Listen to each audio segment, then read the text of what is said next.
Executives View, the sports podcast where the stakes are high and the debates are fierce. Please welcome your host, Aaron Sirius Simmons, alongside co-host Barry DeVille Jordan.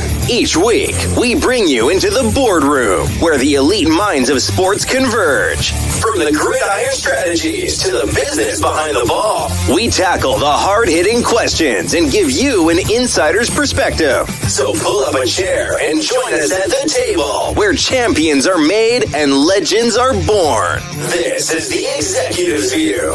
Let's get down to business.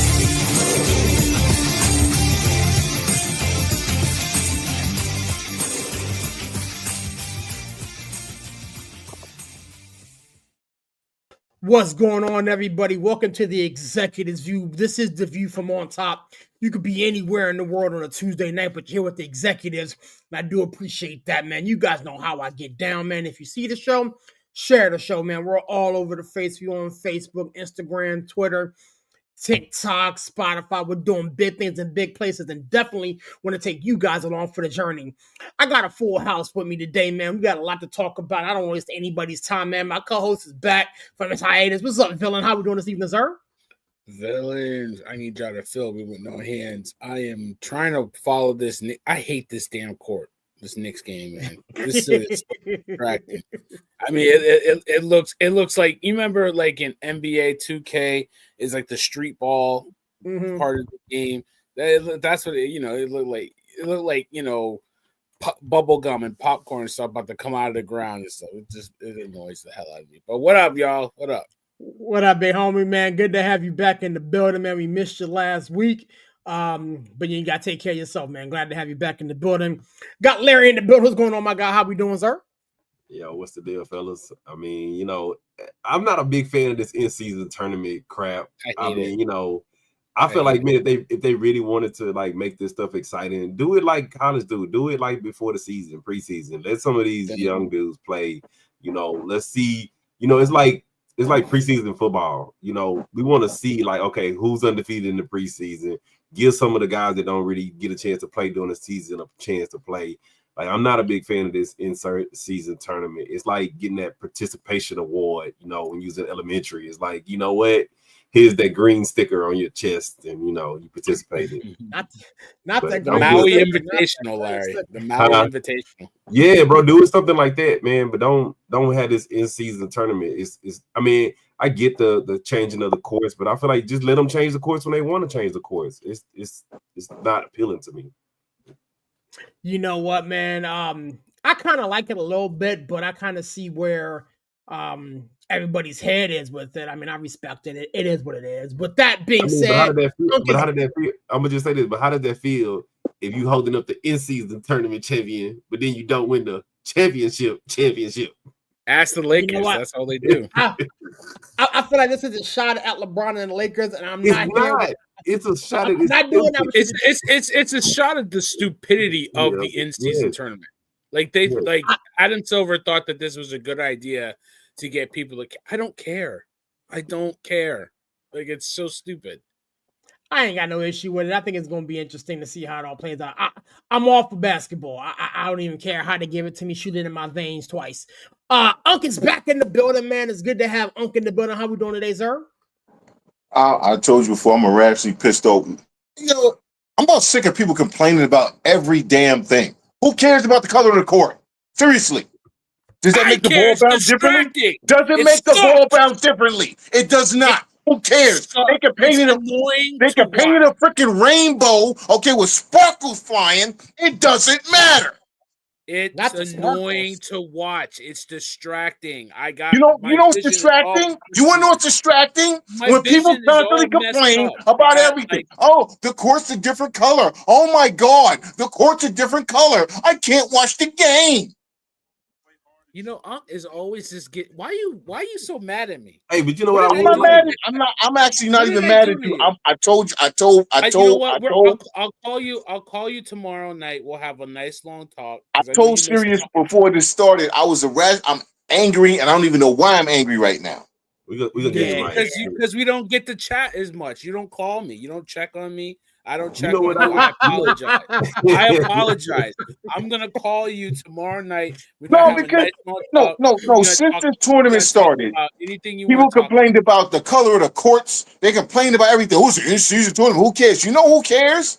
Some franchises that know damn well they not gonna win no championship, right? So this is the only shot they got to energize their fan base. I had no problem with it. I just don't like the timing of being in the season. Do it in the preseason. You know, why would you? People weren't watching during the season because they already after 5 games they knew their team sucked.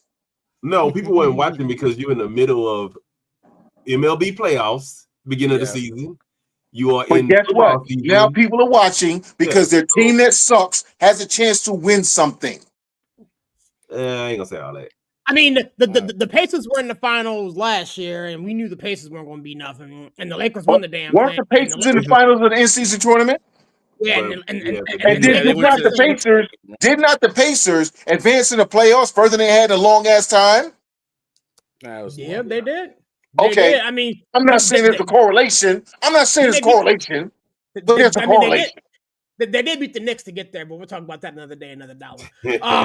But yo, since it just took place, I wanted to give you guys an opportunity to kind of sound off on how the college football playoffs kind of shook out, man. For those of you guys who missed it, I'll run it out for you real quickly. Let me get my screen pulled up. Number 1 is still Oregon, no shocker there. Number 2, Ohio State. Number 3 is Texas. Number 4 is Penn State. Number 5 is Indiana. 6 is looks like BYU, Tennessee. And 7, Notre Dame is 8. Miami fell all the way down to 9th. Alabama. Wait. Who's 8? Who's 8? Notre Dame. What? Okay. Go ahead. Notre Dame. Sorry. You're good. Notre Dame is 8. Miami's 9. Alabama is 10. Ole Miss is 11. Georgia is 12. Boise State is 13. And the rest falls out where they made. The one I want to bring attention to is Army creeped into the top 25 finally at 24. Colorado jumped from, I believe they were at 22 last week. They're now at 17, kind of controlling their own destiny, man. As you look at this, what kind of stands out to you? CK, you're shaking your head, man. Tell them how you feel, buddy. How many games Notre Dame lost? 2, right? 1. Okay, but they lost. That was a bad loss. Okay, they lost. They lost to LSU. Northern Illinois. No, they lost to Northern Illinois. Northern Illinois. Yeah, that's right. At home. How is SMU not in Notre Dame spot? Quality wins. Notre Dame. I'm sorry. SMU is better than Notre Dame. If they played right now, they would dog walk them. I agree with you, but does SMU have quality wins? I'm asking. I'm not trying to be an asshole. I'm asking. SMU has beaten the teams they were supposed to beat. They did not lose to a Division I school. Yeah, but all right. So look at who Notre Dame beat and then who SMU beat. Who did Notre Dame actually beat? I'll tell you in a second. I'm asking. They didn't beat anybody. They beat. Did they beat Georgia? Did they play Georgia Tech? I'm looking at it now. So Notre Dame, their one loss was in Northern Illinois. They beat Louisville. They beat the brakes off of Navy. They beat Texas A&M. Don't bring this up, man. They beat Texas week 1. I'm not going to talk about the Florida State thing. I'm not doing that to you guys. Okay. Quality. It's a quality wins, Larry. Quality. They got so literally they lost to Northern Illinois, but they beat Louisville. They beat Navy handily. Louisville's nobody. We knew they would beat Navy. Keep going. They beat Texas A&M. Navy was ranked when they beat them. Navy was ranked 24. Okay. SMU beat better teams. Let me see what SMU did. I don't know, but they beat better teams. I can run it down. Give me a second. I can run it down. So SMU is also 8-1. SMU, no sir. They beat Pitt, which is okay. That's a better win than any Notre Dame win. That's honestly I don't think so. That's the only Notre Dame win. That's the only Pitt Notre Dame win that SMU got. Was undefeated. Yeah, they were undefeated. They were undefeated when they beat them. Yeah, but that A&M, I don't know. That A&M win looking way better now. That A&M win is looking way better. Yeah, bro. SMU deserves to be in the top 12. Miss me with that. No, listen. I agree with you, Unc. But Notre Dame is Notre Dame, and I'm not even an SMU fan, by the way. I ain't been an SMU fan since the Pony Express. All right. Yeah. That's how long it's been since I really rooted for SMU with Craig James and Eric Dickerson, right? And the bags of cash, brown paper bags and all that. That's crazy. That's crazy. Who does SMU play this week? SMU's in what? The ACC now, right? Yeah, they're in the ACC. So they got Boston College, Virginia, and Cal. So Boston College should be a solid game. That's who they got. I actually think Boston College is gonna beat them. I think you really. Yeah, I do. Yeah, I do. Where's the game? Where's the game? Where's the game? It's in SMU. It's in Dallas. Bill O'Brien, Bill O'Brien is a really good college coach. He's a terrible NFL coach. He's a really good college coach. So here's what I think. I think SMU will squeak by. I think they'll get to the championship. They'll probably face Clemson. Mm-hmm. And I think they'll lose that game. You don't think Miami's gonna make it to the championship? Well, okay. So who's in the what are the brackets in the ACC? Right. This is crazy. We're talking ACC. The brackets in the ACC. So right now it's SMU, Clemson, Miami at the top three. The conference. But they do two, right? They do two. No, they just do the top two. Top two. So right now, if the season ended today, it'll be SMU and Clemson. How would it be SMU and Clemson? Lost. How is Clemson? Okay. It'll be SMU and Clemson. Well, it's their conference record, not their overall. Oh, conference. Okay. Clemson's been on a nice little heater. They've been on they have. Clemson right now is 6-1 in the conference. Miami's 5-1. So by virtue of the extra win, if the season ended right now, it'll be SMU and Clemson. Okay. Ever since that day we talk crap about Clemson, they've been on a heater, man. They've been on one. They've been on one. Yeah, but their quarterback is named Klubnik. Their quarterback is named Klubnik. He's going to have another bad game. All right, bro. Come on, son. But I think Clemson can run the table. They got Pitt. They got the Citadel, which is a wash, and then South Carolina. South Carolina or Pitt is going to beat Clemson. One of the two. South Carolina's 21st, and as it at no, it's in Charlotte. It's in Charlotte. It's in Shane Beamer has given Clemson a business. Now they might always win, but they're very close games. Yeah. So Miami has Wake Forest. So they have a bye this week. They have Wake Forest, and then they have Syracuse. At Syracuse is going to be a tough game. Ooh, no, bro, no, because McCord, that's the name, the guy that was at Ohio State. Yeah. In the biggest of games, he chokes on the pit. All right, he swallows the pit. He swallows a peach pit. So, bro, he threw 5 interceptions in one game already. So miss me with him. So did Jared Goff when he won the game. So yeah, no, they lost that game. They got smoke jacked. I said so did Jared Goff, but he won that game. So McCord is going to throw 3 interceptions in that game, and Syracuse is going to lose in that game. But I don't know. SMU, Boise State should be in the top 12 right now. I'm sorry. I mean, I can't argue against it, but I mean, looking at how the bracket looks, let me pull this back up real quickly. So looking at how that bracket looks, man, we got some intriguing matchups. Should, things kind of stay where they're at. We got Tennessee, Notre Dame at that 8-9 matchup. That would be a good game, though. We play Georgia this week, so they might lose that and they might fall. Yeah, so again, we got some stuff.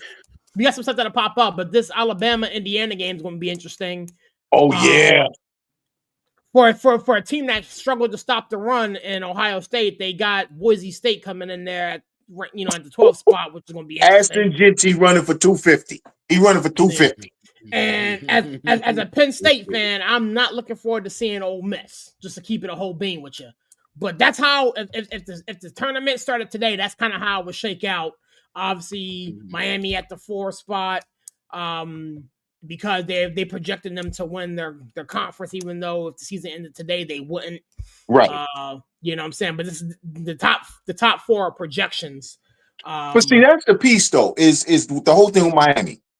Miami honestly should have 4 losses, right? Correct. But they were gifted 2 wins. Mm-hmm. Okay, which happens. It happens all the time, right? So I'm not even gonna go down that particular rabbit hole. But the bottom line is, Miami can't stop a cold on defense, right? And if they're going to about to run into some teams that can actually play defense, yeah. You can say what you want about Georgia Tech. Georgia Tech can play some defense, right? Yeah. And you, at some point, you turn into the pumpkin. At some point, when you constantly letting the other team hang around, and you got to come back from three scores down, there comes a game where you don't get to come back from 3 scores down. Right. So speaking of which, but before you go, let me get Coach in here. Coach, what's going on, big dog? How you doing this evening, sir? What's going on? Out of the frying pan into the fire. You already know what time it is, man. You already know what time it is. The CFP playoff has come with the rankings. We barely got the introductions, and here we sit. So, go ahead. Finish what you got to say. No, go ahead, Steve. Go ahead, Steve. Y'all jump in there. I'm sorry. No, I just want to hit it real fast. I knew the 12-team playoff in me was going to be good for football, but like every week there's a big game that has major implications. Like, and I'm here for it. I think it's great. I think even and now it's like 12 teams might not be enough. Like, you know what I mean? It's college football. 1-2 loss teams are still in it. And really, jockeying for that position. The SEC is going to just implode itself because it's going to be hard to get through that SEC with only 2 losses, right? Like, it's crazy. It's really fun for football, and I'm here for it. Coach, talk to me, man. Where's your head at, buddy? All right, so I'm going to need to ask a favor of you. I'm going to need you to keep that graphic up because when I say out of the frying pan into the fire or whatever, like, I just got off work. So I'm coming in here hot. I'm coming in here like Eddie Kane, like in 5 Heartbeats. You know what I'm saying? But so like I'll say this. Just looking at it, like literally, this is my first time looking at it. Hey, Unc, like a phoenix rising out of the ashes. How about them Rebels? Back in the playoffs, baby. Back in the playoffs. Miss me with Ole Miss. Miss me with Ole Miss. Quality win, quality win. Come on. Never doubted Ole Miss. I hate Lane Kiffin. My confidence in Ole Miss never wavered. Never wavered for a second. Okay. So I'll put that out there. Like how about them Rebs? Anyway, look. I'll address the elephant in the room. We said this last week, and it's going to reign true. They're going to do whatever it takes to make sure that Alabama stays in this. Yeah, they are. They're going to do whatever it takes. And Georgia's the first team out, man. So Georgia may backdoor themselves into the thing too. Exactly. It's like, again, we touched on this last week, where it's like, look, it's also a TV show. It's like they want people to watch this stuff. And it's like, it's like, could you imagine, and this is just the thing, could you imagine all of these people from Mississippi having to go to State College, Pennsylvania? Ooh. Bro. Come on with it, big homie. Come on with it. And then it's like, of course, like I said, just looking at it, it's like, of course, I figured Texas like dominant win over. I would have loved to have seen Lagway. You know what I'm saying? Probably would have been a little bit more competitive game or not. I don't know. Oregon is Oregon. Miami, just because I feel like there's a situation where, and I want to ask Unc this. It's like, Unc, again, another team I've been high on, SMU. I feel like the committee is just waiting for SMU. I feel like SMU. They have to. They're still proving it. They still want SMU to prove it. So I feel like when this all said, they got to prove though. Like They got to win the ACC to get in. SMU's not getting in without winning the ACC. And that's what I'm getting at. I feel like SMU will be sitting there. They'll be sitting there. When they win the ACC, they'll be the 4th seed. That's just the way I'm looking at it. I just feel like that's what they're going to do. Boise has that 12 on lock. They're 10 toes down on that 12 seed. Yeah. And man, Boise State Ohio State game would be so good right now. Oh my God. Because that Ohio State defense has not seen anything like Ashton Jeanty. Ooh. And Ashton Jeanty, like Oregon, and nothing against Oregon. Oregon was able to move the ball on the ground pretty efficiently against against Ohio State. So Jeanty would be eaten against Ohio State. And then of course, like as I saw in the chat, man, that Tennessee Notre Dame game. Give me that game Saturday. Give me that game right. I need that game in my veins. Give me that game right now, man. I would pay top dollar for that. Give me that game right now. So I mean, other than it's like they're showing Indiana a little respect. But it's just, of course, like of things in the day they be playing Bama, And then, wait a minute. If Boise State gets in, first of all, they should be higher than 12. They'll be the at-large, right? They'll be the at-large. So it's like they're locked into 12. Because Ohio State is going to have 2 losses. They're going to have 2 losses, right? Who else is beating Ohio State? Well, who else they playing? Unless they lose in the bowl game, they'll probably lose in the bowl game. Mm-hmm. I don't see Ohio losing another game. And again, I don't see them losing another game either. Yeah. I can't see Ohio State. They'll lose in the conference championship. As much as I like Indiana, I just look. Indiana's a great story. You know what I'm saying? You love them. It's like I think I don't know if they. We'll see. We'll see if they ready when they play Ohio State. I think they are. And if they are, then Boise State should be playing Ohio State in Boise State. That's the game I want to see. Yeah, because I mean, it's a situation where, like, again, I don't know. I just BYU is, again, like, I don't see, like, the Big 12 will work itself out. Like, but I just don't see, like, as much as Unc try to claim we're anti-Colorado on this show, it's like, we're very pro-Colorado. Did you look it up? When Steve told me he didn't even see 6 wins for Colorado. I didn't look it up yet, sir, but when I do believe Steve, am I lying? You said you didn't even see 6 wins. I said it'd be hard for them to get to 6 wins. I'm sorry, they're gonna get 9 wins, bro. They're gonna get 9 wins. They're gonna creep into the 12. So that's the thing. It's like BYU is the team in the Big 12 right now. Colorado's gonna be even though the Utah AD not feeling how things are going in the Big 12. Bro, but that was a screw job. That was a screw job. Yeah, in Salt Lake City too. It ain't like the game was in Provo. The game was in Salt Lake City. Well, hold on a second. I just saw something. So Indiana plays Ohio State in 2 weeks. That's what I said. I was like, where are they playing them at? Where are they playing them at? Where at? In the shoe. Oh, Indiana's gonna smoke check them. Oh, stop. In the shoe? No. Smoke check. Dog walk. If that game was in Bloomington, I would give them a shot. Bro. It's like I don't think Ohio State's gonna blow them out, but I just think it's gonna be a close game. It's gonna be a close game, but I have just y'all watched Indiana? Have y'all watched Indiana? Yes. I'm locked in on Hoosier football, Unc. So it's like I've been watching Indiana. Okay. It's like, Ohio very State, impressive, number one, that quarterback is shaky. Number 2, in-day chokes. Okay, let's keep it about. Will Howard is not the Ohio State quarterbacks that we have used to seeing. I will give you that. I will give you that. So, but he's going to put 3 balls up. He's going to put 3 balls up for Indiana to take. If they get 2 of them, game over. He always does, but let's keep it a whole bean here again. I hate the fact that this brother has me defending Ohio State. But I'm in the Penn State stuff today too.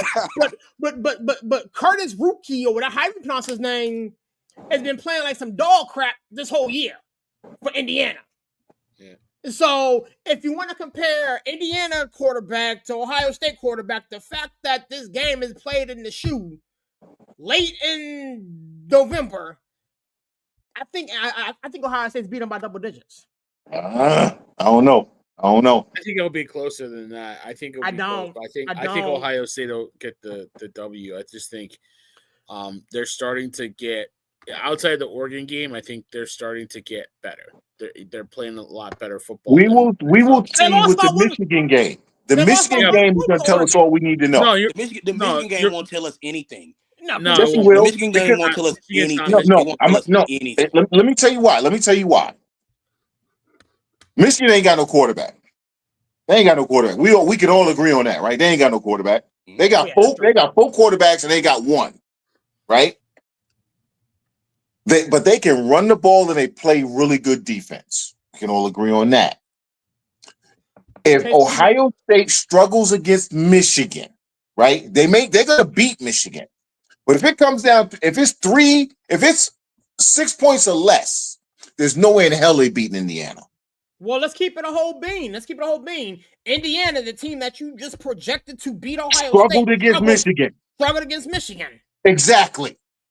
So Michigan can play defense against anybody. We've seen that all season, except for the Oregon game, which, come on, it's Oregon. Yeah, right? And I didn't believe in Dan Lannon. I told y'all Dan Lannon has Oregon looking like the old Ohio State that was smoke checking Michigan. Right? They're no joke. They no joke. Dan Lannon, he got that team moving. But Michigan clamped down on Indiana. The rivalry with Ohio State, Michigan, y'all know how these rivalry games go, bro. Mm-hmm. Y'all know how these things go, right? Yeah. They're going to be tight, close games. If Michigan, without a quarterback, keeps that game within 6 points, there's no way in hell Ohio State beats Indiana. I think Ohio State has more skill weapon players than Michigan. They do, which is why I'm saying what I'm saying. Yeah, I just have a hard time seeing Indiana match up with, the skill position players that Ohio State has, especially. Bro, they're going to have the ghost of Lee Corso out there. Come on, son. Not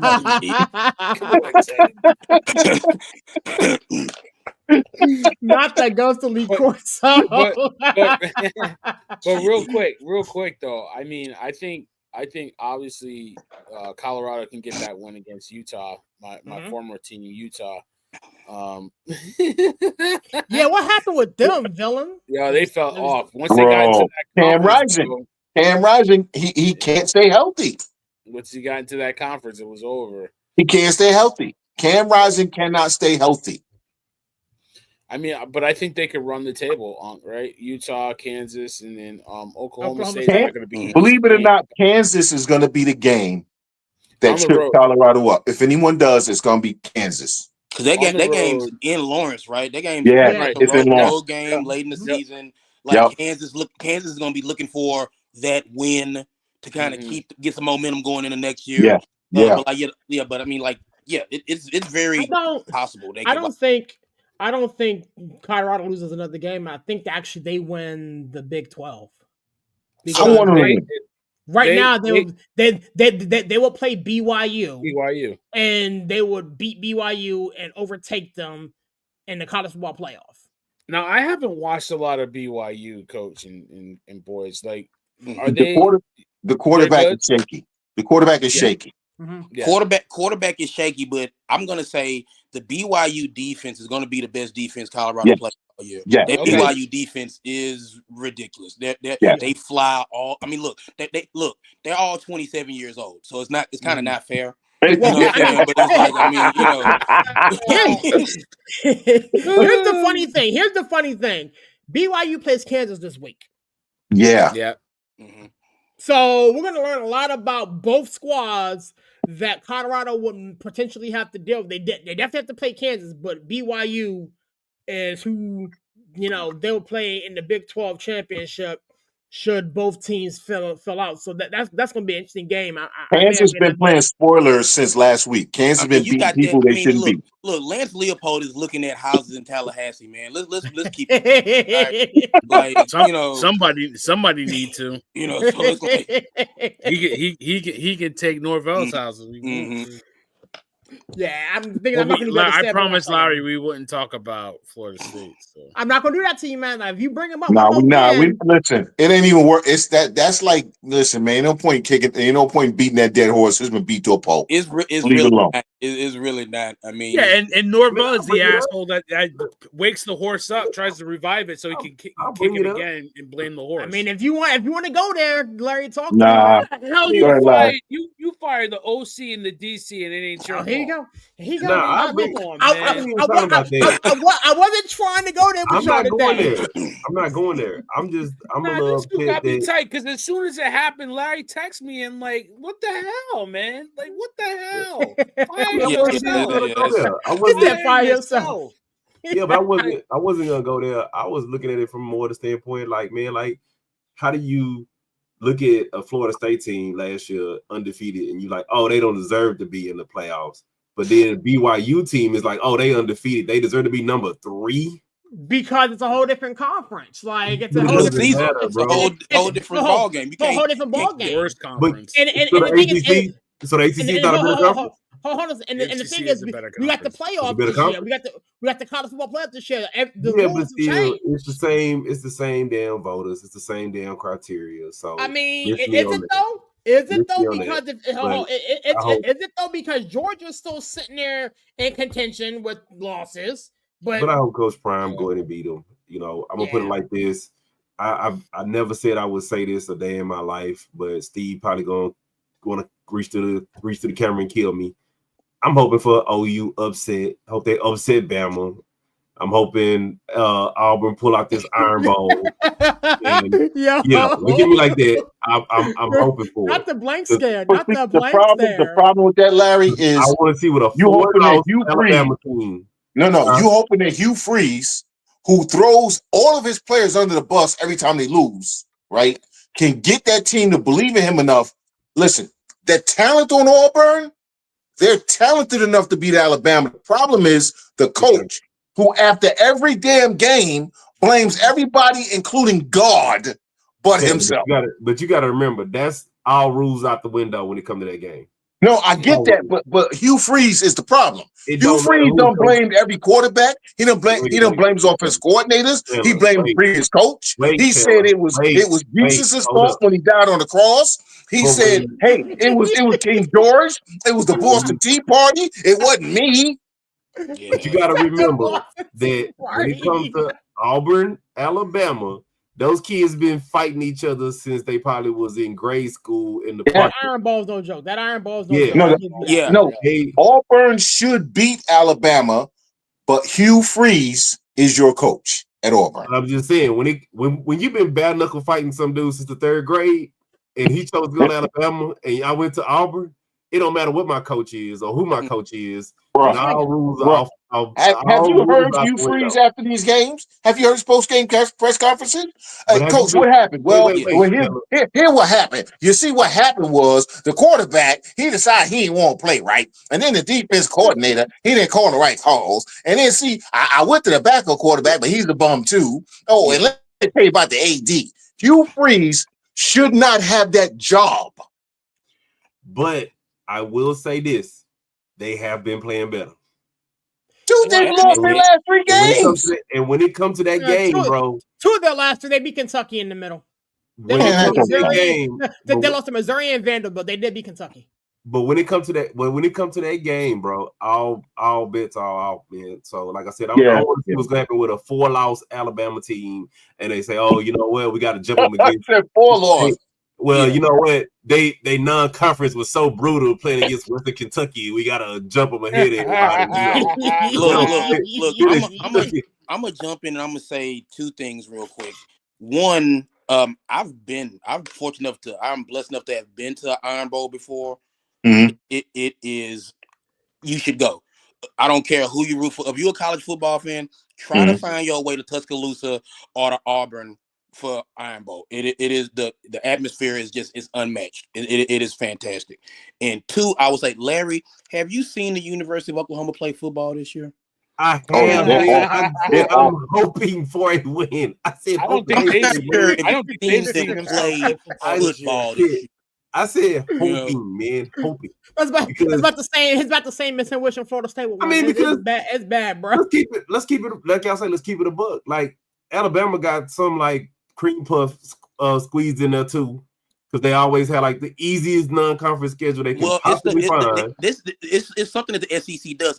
They call it the SoCon Challenge. They all have that week every year where they schedule like the Mercers, the Campbells, and stuff like that. Yeah. That's just something that the SEC has been doing for a million years. So that I don't even pay any. Well, I pay the mind because, like I said, Georgia actually plays real non-conference teams.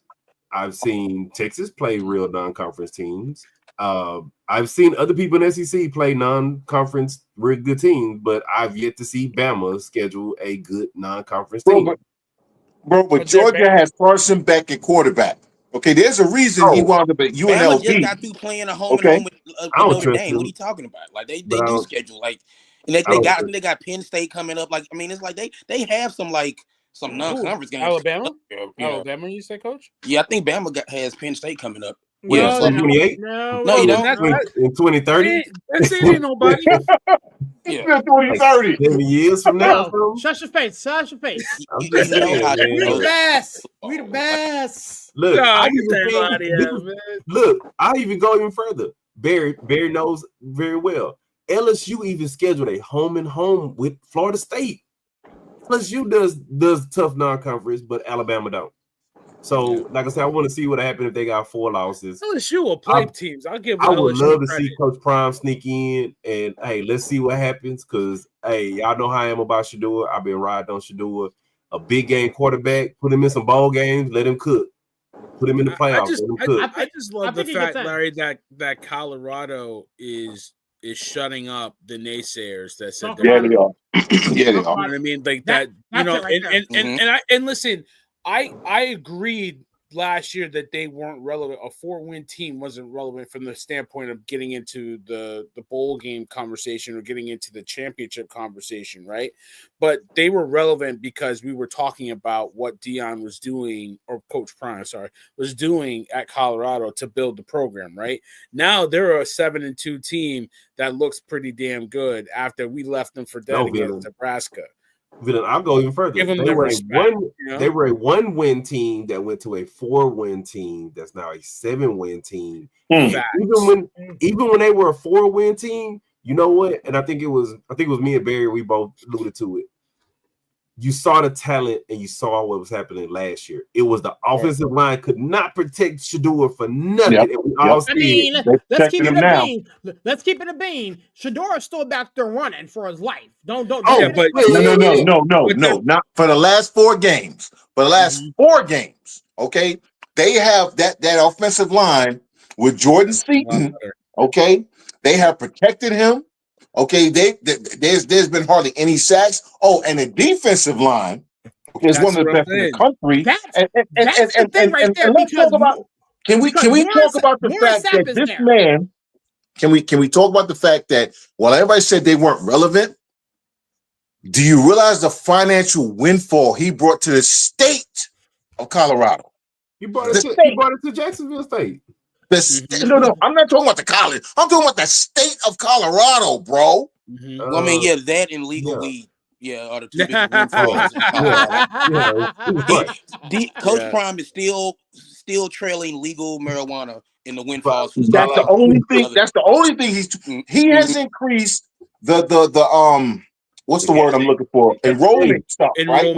Out of state and all that stuff. Yeah, like it's like 1,000% increase. Yeah, but Deion, you're not even talking about Colorado. Deion is his own little ecosystem. When they go to other places and play, they sell out games and bring a lot of and the highest ratings that these schools get all season is when they play Colorado. Not Alabama, not Georgia, not Tennessee, not whoever the hell you want, right?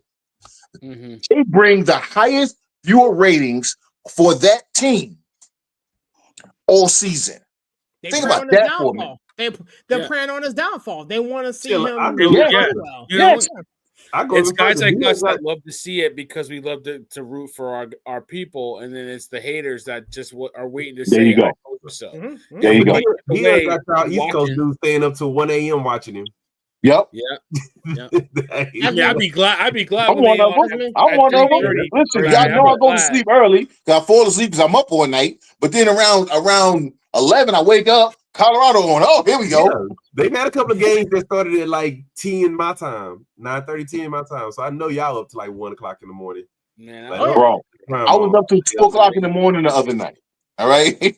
I'll stay up and watch Coach Prime till 1 a.m. or something. But yeah, like I said, it's still early to me. I'm not until we get down to like these last couple of weeks. Then I start. I mean, there's 3 weeks left, bro. There's 3 weeks left. How many more couple you need? There's 3 weeks left. Well, we haven't even got to conference championship games or none of that. We haven't even got. Let's go shake out. So I just don't like the fact that because now the way that they ranking them is gonna play into that at the end, and they go, okay, well, this person was ranked in the top 5 and you beat them, and now they outside. Should we give them more credit when they really shouldn't even been there? You know, that's the part that That's why I hate the preseason rankings, Steve. That's why I hate the preseason rankings. That's why I think we all across the board was like, I mean, preseason rankings are just something to talk about, and I mean, too much weight is put into these preseason rankings. And, you know, so it's just like it is what it is. I think the polls should probably come out when the playoff. I mean, I don't know. Like, I think we're past the need for polls. I think longer than that. Need for polls anyway. You know what I'm saying? It's like, especially with the playoff now, the playoff should be the de facto. These are the top 25 teams in the country right here. Yeah. You know, it's like you needed the polls back in the day because you know, people in Texas couldn't really see Notre Dame. So it's like you had to get, you know, and people in California, you know, who all they saw was USC, they didn't know anything about Ohio State or whatever. So I think we're in 2024. I think we might be past the need for polls. I mean, I could be wrong, but it's like, especially with the playoff, I just think, do we really need the polls now? It does, because it gives talking heads, you know, stuff to talk about and stuff. It gives the fans. It gives the fans it though. Well, I mean, again, here's the thing: fans are the equivalent of us, talking heads. The people on the networks, they're fans, talking heads. The people that write this stuff in the papers, in the magazine, are talking heads. But that keeps everybody engaged. It's like what the NFL does. It's like what the NFL is doing, right? Is they got all this stuff going all season long. What's it doing? It's getting advertising dollars, right? Why do you think they kept it at 4 for so long? They kept it at 4 because it created controversy, drove advertising dollars, because you got people calling into radio stations, this, that, and the third. Now, in the age of streaming, let's go to 12, because somebody's going to complain about 13 and 14. We all know that, right?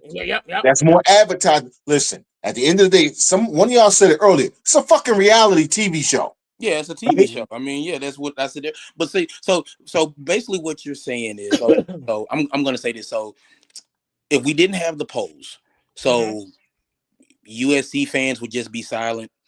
Ohio State fans would just be sitting until the first ranking came out. Yes, until the first ranking came out. Yeah, Penn State fans would just be chilling, like, you know, hanging out at the pumpkin patch and shit. You know what I'm saying? They wouldn't. You know, that's what we do. That's what we do. That's what we do. You know what I'm saying? Like, no. Honestly, the polls are there to sell the games.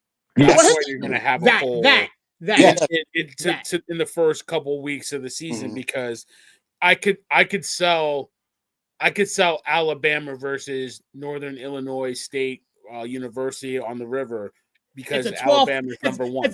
Right, it's a 115 matchup, so you got exactly eyes that are on it. Yeah, you know it was selling Florida State LSU because they were both ranked. Right? Well, no, yeah, exactly. But here's my thing. No. So you mean to tell me that if you see okay, Penn State is playing Florida State, you need numbers by the names of the teams to watch that game? No, sign me up. No, the networks do. For the casual fan, yes. Yes, the casual fan and the network. For cats like us, why would I pay to have that game on ESPN or have it on primetime on ABC? Oh, but it's a 3-5 matchup. The Notre Dame Northern Illinois game was on NBC, bro. When the hell is on NBC, bro? Like, what you talking about here? Like, Notre Dame is on NBC every no, game. no, that's not what I'm saying. That's not what I'm saying. That's not what I'm saying. That's not what I'm saying. Listen, what I'm saying. Games aren't on NBC anymore because they got I'm sorry. money. So right, but they put that on NBC. ABC because Notre Dame was ranked. Nobody's watching. Okay, remember when Michigan? Who was it that lost to Appalachian State? Michigan. It was Michigan, right? Yeah. Nobody would have watched that damn game without the preseason rankings. True. Because honestly, no one had ever heard of Appalachian State until that game. We all heard about them now. There you go. There you go. About them now, man. Man, you know what? I wanted to tell y'all, man, when it comes to all this crap, man, I just was looking on my phone, man. As of this season, man, we got 43 bowl games, man.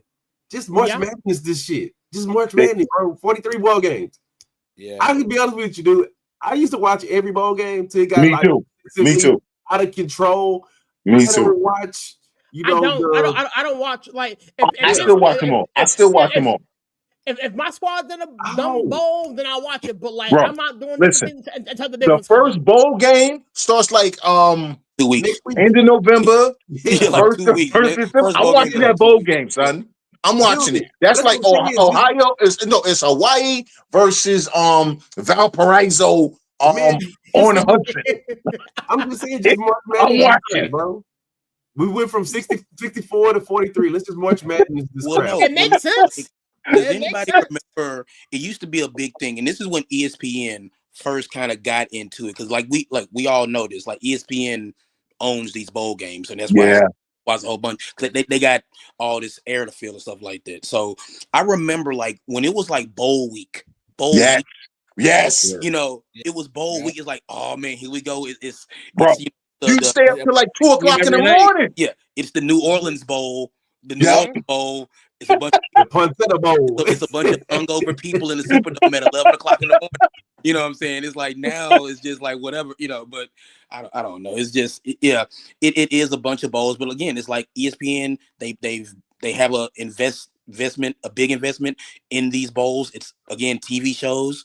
It is like, but guess what? Like a damn fool, I will be watching Western Kentucky play Bowling Green in the Bahamas Bowl because you know that is what it is. You know, I'm watching a MAC game while I'm talking to y'all. Oh yeah, it's on like every day now. I'm watching the NBA joint right now. No, it's a college football game on right now. There's a college football game on right now. I'm watching the Sixers. Duke, Kentucky over here is like I'm watching college football right now. Y'all gonna watch the second game tonight? Clay Thompson. I'm gonna just say this for anybody that's watching us right now. I'm gonna speak it into fruition. In 2028, you will be watching the ExecutivesView.com bowl game. Think you won't? Hey, think you won't? Get at me, Jan. Yeah. Get at me. And for everybody that's watching this right now, thank you. We appreciate it. Yeah, I'm watching Bowling Green and Western Michigan right now. Maction, baby. Maction. Yes. Anyways, wanted to change gears really quickly. The MLB Gold Glove Awards have came out. And I wanted to kind of give it a rundown really quickly before we get into big time football stuff. Let me screw over. Yeah, you would say that. American League. The catcher was Perez from the Kansas City Royals. First base is Vladimir Guerrero. No surprise there. Who won the second base for I don't know who that guy is. Third base is Jose Rim. Because it's Vlad, dog. It's Vlad. Vlad Guerrero is not a Gold Glove first baseman. Stop it. He doesn't take a bat into the field. Like, again, I got you. I got you. Third base is Ramirez from the Guardians. No. Go ahead. Hold on. I'll let you talk in a minute. Shortstop from the AL is Bobby Witt Jr. from the Royals. No shocker there. Yes. We got outfielder. We got Juan Soto, Anthony. I'm sorry, Anthony what? Slander, I'm sorry, Juan what? Soto. Juan Soto is a Gold Glover. I'm sorry. I'm we sorry, got only Anthony- one. Mr. Barry. Obviously, Aaron Judge was the other one, and Anthony Slander from the Baltimore Orioles, the DH. He got to go. Aaron Judge got the Gold Glove this year. Are you shocked? I hope he don't drop it. He might Bro. have. Bro. No, I'm not doing this today. I'm not doing that. I'm not. Bro. Barry, I'm we gotta still waiting talk. to do a Yankees recap. Barry, we gotta talk. The healing. We gotta talk. We gotta talk. We got Thursday might be the day. Okay. Pistons win. The DH is Silver Slugger. Who's the Silver Slugger? Four wins. The designated hitter was Brett Roker from the Athletics. Brett Rooker. Okay. The utility guy, I guess the slugger, if you want to call it, was Josh Smith from the Texas Rangers. Okay. From the NL side, we got Will Contreras. First base is Bryce Harper. Second base is Marte.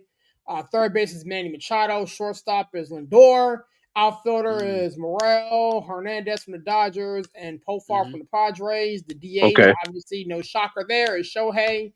And how does the DH get a Gold Glove? No, he's the Silver Slugger. Silver Slugger.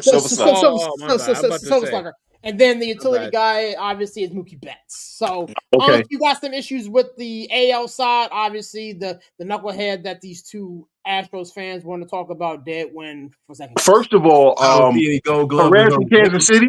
There's no way in hell that he's a Gold Glove catcher. Okay? No, absolutely not. Absolutely not. Absolutely not. Him in the AL. Adley Rutschman.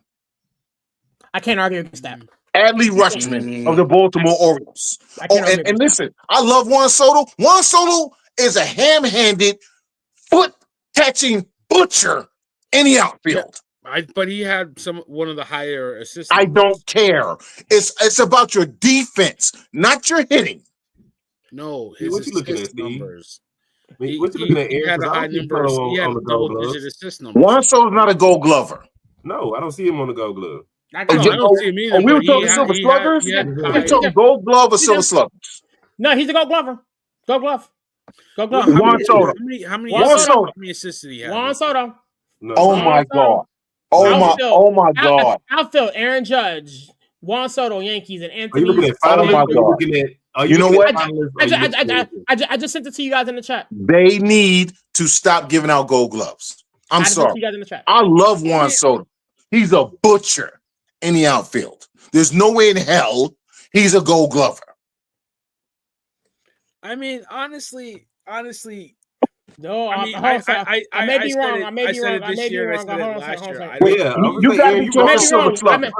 Silver Slugger. I do apologize. Okay. All right. Fine. I'm lunching. My apologies. It's the Silver Slugger.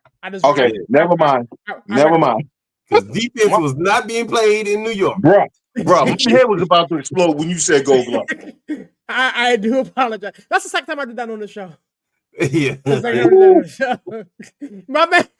Yeah, because like they don't give a hitter like a Golden Glove. My man Unc Ted's about to explode. You trying to raise his blood pressure. You know what? That's just a sign that you guys need to do the Yankee show. Get it out y'all. No, Steve. You know how I get down. I love the Yankees, but I'm a baseball fan. Mm-hmm. Right? And right is right, wrong is wrong. If they give Juan Soto a Gold Glove, I will go to New York and I'm gonna slap the dog crap out of Rob Manfred. I don't think you worry about that. Yeah, but they gave it to Volpe last year, and I don't even think he's a Volpe didn't deserve. You heard me last year tell you Volpe didn't deserve that damn thing.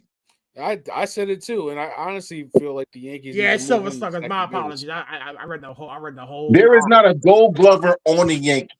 Let me be very clear about that. There is not one Yankee player who should win a Gold Glove. I mean, I'll give a slight nod to Judge, but no. I know. Verdugo can be a finalist, Verdugo can be a finalist because he is an excellent outfielder. He was an excellent outfielder in Boston. He was an excellent outfielder in when he was with the Dodgers. So Verdugo could be a finalist, but there is not one Gold Glove player on the New York Yankees. Sir, Garrett Cole is still a New York Yankee as of this show's. Garrett Cole can't field his position to save his life. Yes, he can. Stop. No, he can't. He's the guy who doesn't run the first base. Miss me with that. It was one play. God damn. No. That was the first play. That was not the first play. He did that 5 times during the season. Don't get me started. Joke. It's like Garrett Cole is still a very good defensive pitcher, so it's like it is. There it is. But can anybody in their right mind be like, you know what? I'm gonna vote for either Judge or you know what, Larry, I'm gonna find you, bro. I'm gonna come to Houston and find you. How could you be like, okay, we're gonna vote them in, even though they made the 2 most egregious errors in front of everybody? Dude, it's just one play, Larry. Shut up. It's one play. Bro, it's not one play. He dropped. Oh my God. It's like you don't get to make one error in your life just because. No, you don't. Not in the World Series. Not in the World Series. You don't get to make one error in the World Series. You don't get to drop an easy fly ball in the World Series. No. Can we just do a Yankee show? He's a bum. The Boston Red Sox were cursed for years upon years for letting that ball roll under that man's mouth. Bill Buckner, who was a Gold Glove first with the Chicago Cubs, got vilified for years for missing one in the World Series against the Mets. You dude, okay? Bill Buckner's entire career was denigrated because of one misplay in the World Series. That man was a Gold Glove first baseman with the Chicago Cubs before he got to the damn Boston Red Sox. And everybody act like he couldn't play. Oh, they should have had him at first base. Come on, son. That's what I'm saying. I don't think anybody, even if Aaron Judge had like a amazing season in the field, I think anybody in their right mind that was voting, they probably would have been like, well, you know what? You know what's crazy though, Larry? Like the inning or two before that, he could be a finalist. I'm saying he could be a finalist, but you can't. Who in their right mind, their right conscience would have been like, you know what? I can't do it. We can say he's a finalist, but we can't say he wins the award. I don't want him to be in the finalists, to be honest with you. Because he dropped that one ball. Bro. Him dropping that ball should have him stripped of his AL MVP award. I said what I said. Come on, son. I said what I said. Seriously though, the inning before that, he made a spectacular catch in the outfield. That's what kills me. Like if it wasn't for that drop ball, you would be talking about that great catch he made. It's about the routine plays, not the highlight play. What do I always say? Make routine plays routinely. I'm a borrow Tomlinism. Make routine. You don't say that on this show. Be quiet. You say that. I said on my Steelers show. You say that in the gym or something. When you looking at these girls. I said it on my Steelers show all the time. Ask Larry. He a fan. You can make 1,000 amazing plays, but you miss that one play that cost the game. Okay, so can we get to the Chicago Bears? Yeah, we'll talk about the Bears in a couple of seconds. Believe me, I definitely want to talk NFL here in a minute. Can we're gonna go in, Steve, but let's just go ahead and send them a whole bunch of tissue because there's gonna be a whole bunch of crying going on this Yankee show. Bro, shut up, Larry. I got Aaron Boone coming back on a lame duck contract. Y'all didn't even make it into the real playoff. Yeah, at least we cried at the end. Be quiet. Hey man, you know what? Yeah. But our rings are more shinier, and they look. This is what happens. Like sometimes, when you make the World Series, sometimes you win, sometimes you lose. You know, my man and unplug his hammer. When you it's just a thing. It's like what happens. You know what? And when Steve, when you do something so many times, man, you get a little bit tired. You're like, you know what? You know what? It's like, look, it's like, listen, man. I'm about to turn his mic off. I'm turning the mic off. Mute everybody. You know, these long postseason runs, they catch up with you. They're tired, man. These guys are playing 200 games a season, like playing late in October every year. You know what? I have to mute his mic. No, seriously. All kidding aside, can I just say this? Yeah, you get a little tired. The Boston Red Sox thought it was a smart idea to trade Mookie Betts. He just won his 7th Silver Slugger. Yep.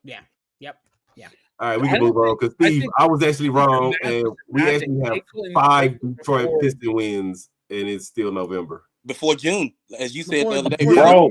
We got those wins The before Pistons, June. the Pistons and the Rockets should make the listen.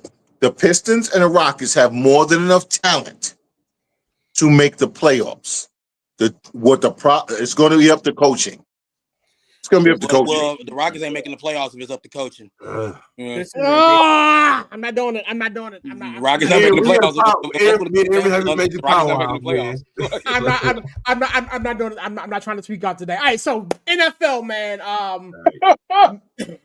Me and Larry had an interesting conversation offline, and I wanted to bring this to you guys this evening.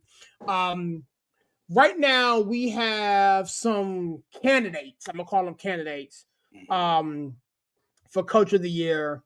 Right now, the odds are favorite. Not trying to be a homer. Is Mike Tomlin right now? Plus 450. You got Dan Campbell. You got Dan Quinn. You got Andy Reid. You got Jim Harbaugh, Kevin O'Connell. Gannon, Sean Payton, Matt LaFleur, and Sean McDermott round out the top names that have been kind of linked to Coach of the Year. I wanted to give you guys an opportunity. Let me pull this up really quick. I want to give you guys an opportunity to kind of talk about, your Coach of the Year as the season kind of winds down. And since Chandler wanted to jump out there without a parachute, I'll let him bat lead off here. This is the list. With the odds, who is your favorite, sir? None of them. Okay. Me, good God. Brian Dable. What are you talking about? No, none of them. I'm looking at the coaches who have rookie quarterbacks who are winning games they shouldn't win. Listen. Stop. Because I'm talking about me. I told y'all Jaden Daniels, right? Not I didn't say Justin Fields again. I said Jaden Daniels, right? Yeah, you said Jaden Daniels. Okay. All right. Because sometimes I call him Jaden Fields or I call him Justin Daniels. Jaden Daniels, right? I told y'all was the best quarterback in the draft. So I expected him to be successful. I expect him to be successful. If the Carolina Panthers win 5 games this season, it's what's his name? No, his name escapes me. I picture him. I picture him in my head. Dave Canal. Yeah. But the guy I think who should be, because his team is going to win 6 games, Gerard Mayo with Drake May. All of these other guys, listen, we expected Mike Tomlin to win with Justin Fields or Russell Wilson. Didn't matter who. We expected him to win 9 to 10 games. We all expected that. Then we got Dan Campbell. Come on, son. We saw them last year. Come on, son. Then we got Andy Reid. Miss me with Andy Reid. Excuse me. Harbaugh. No, because you got Justin Herbert. We already knew what Justin Herbert was. Justin Herbert's a known quantity. Kevin O'Connell, known quantity with that offense. And oh, by the way, Sam Darnold's turning it back into a pumpkin. Jonathan Gannon. You know what? I'll give you Jonathan Gannon. That's what I'll give you off this list. Because nobody expected Kyler Murray to be good, even though they should have. So Jonathan Gannon, Gerard Mayo, or Dave Canales. Those are my 3. So you're saying a coach with a losing record can get Coach of the Year? Yes, because you've taken a raw material, right? Bryce Young won how many games before this season? 2. How many games did he win?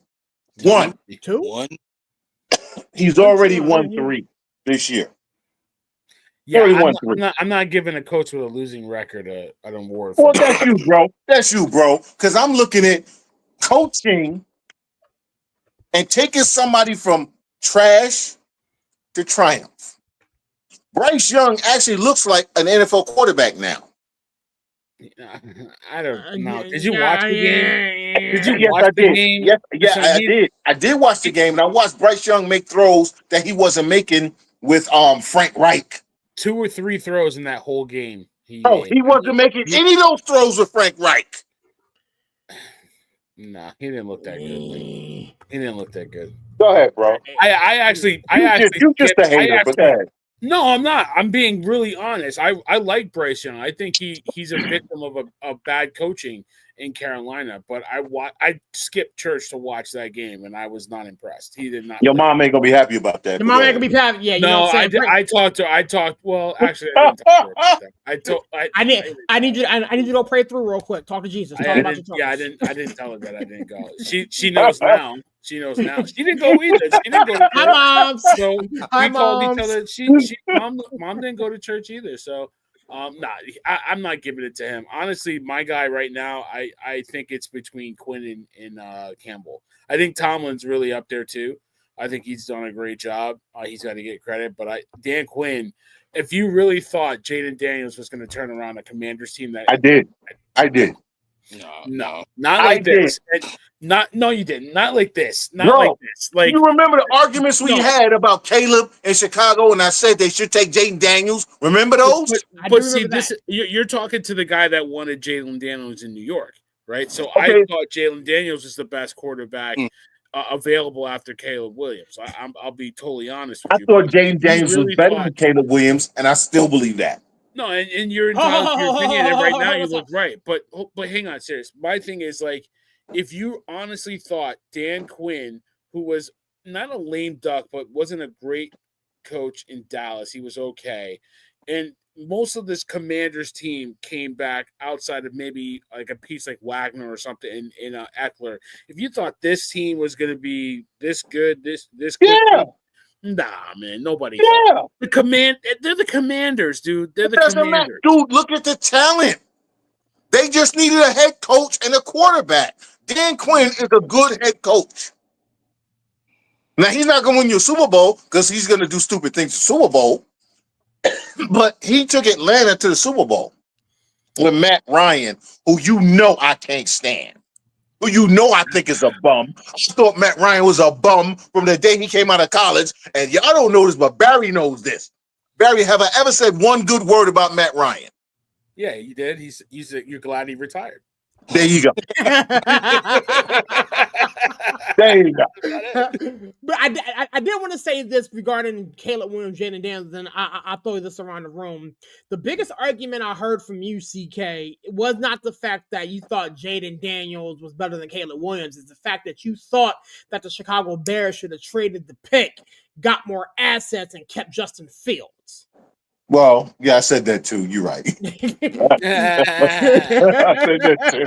You're right about that. You're right about that. I said that too because I knew they would ruin Caleb Williams, but I think they could ruin Jaden Daniels. That was your biggest thing. They're going to ruin Caleb Williams, which is precisely what's going on because once again they done fired their offensive coordinator. So whomever, I think his name is, it escapes me here. Anthony Brown. Anthony Brown is the new OC. Right, so Caleb Williams is having to learn a whole new system, a whole new the cycle continues, and once again, Matt Eberflus seems to be able to dodge raindrops currently and is not fired. But before we even start talking about the Bears and what's going on there, I want to give the rest of the guys an opportunity to talk about it. Larry, you and I spoke offline, so I'm gonna go to you last. Coach, talk to me, man. You see this list, man? Anybody on this list pops off, or you want name somebody else like Gerard Mayo? No, I will say this. Like, I think it's Dan Quinn because, I mean, contrary to what, like, Unc might be saying, I did not expect this from the Commanders, what the Commanders are doing. Dan Quinn is doing a hell of a job. The team is mostly the same. So this is just coaching. This is him, making the right decisions, putting the right guys in the right places. This Commanders defense, which was not very good, has been playing very well this season. Look, I said it. I was high on the Cardinals coming into the season. I think I might have been one of the few people who were. I feel like if the Cardinals can keep winning, Gannon has a shot at Coach of the Year. Yeah. But I think right now, if I had a vote, I would probably vote for Dan Quinn. Andy Reid, I mean, look, just whatever. You know what I'm saying? It's like nothing against Andy Reid.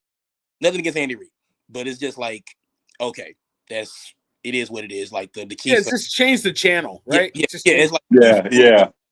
But I will say, I know he's a polarizing figure on this show, and I'm gonna say this, and I hope it don't start anything, but it's like, I mean, seeing what happened last year in Denver compared to what's going on now. Oh my God. Let's give Sean Payton a little bit of credit, because that team was off the rails last year. They were all over the place. It was a tire fire. And he has made some adjustments, and he has Bo Nix after his 17-year college career. You know, he has him, you know, looking like an NFL quarterback. You know, it's just like Sean Payton, again, like I said, I know it's gonna cause a little controversy with at least one person on the show. But Sean Payton has Steve. Hold on. USC just got put on probation. Go ahead, bro. Yeah, I did actually see that on the bottom line by USC.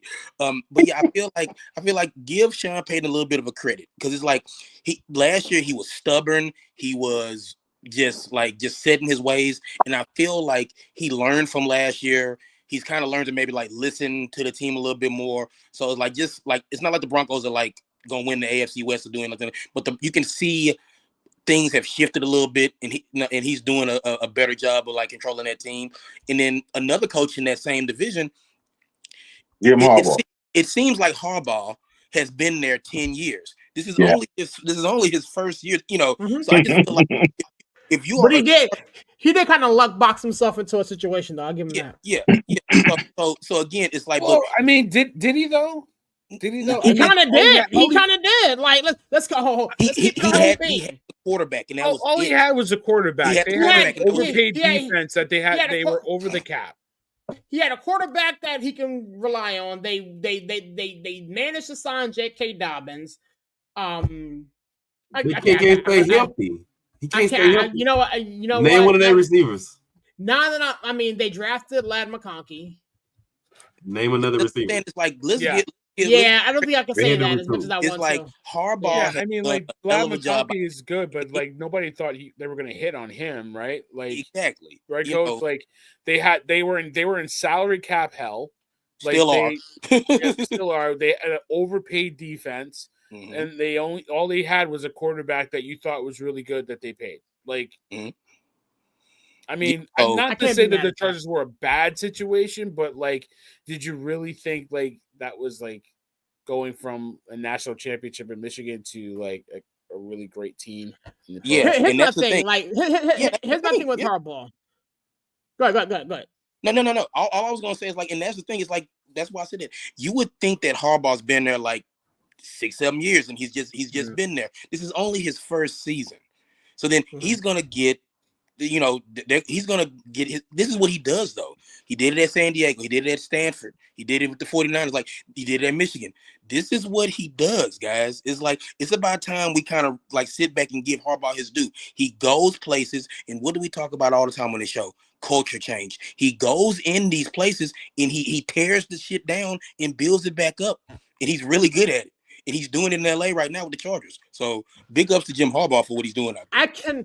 I cannot, in good conscience, and again, this may be my own bias here, I cannot turn a blind eye to what he left in his wake in Michigan for Shamar Moore to deal with, and then have him come to the NFL and be like, yeah, you deserve a coach of the year. Like, you left a mess back there for Shamar Moore.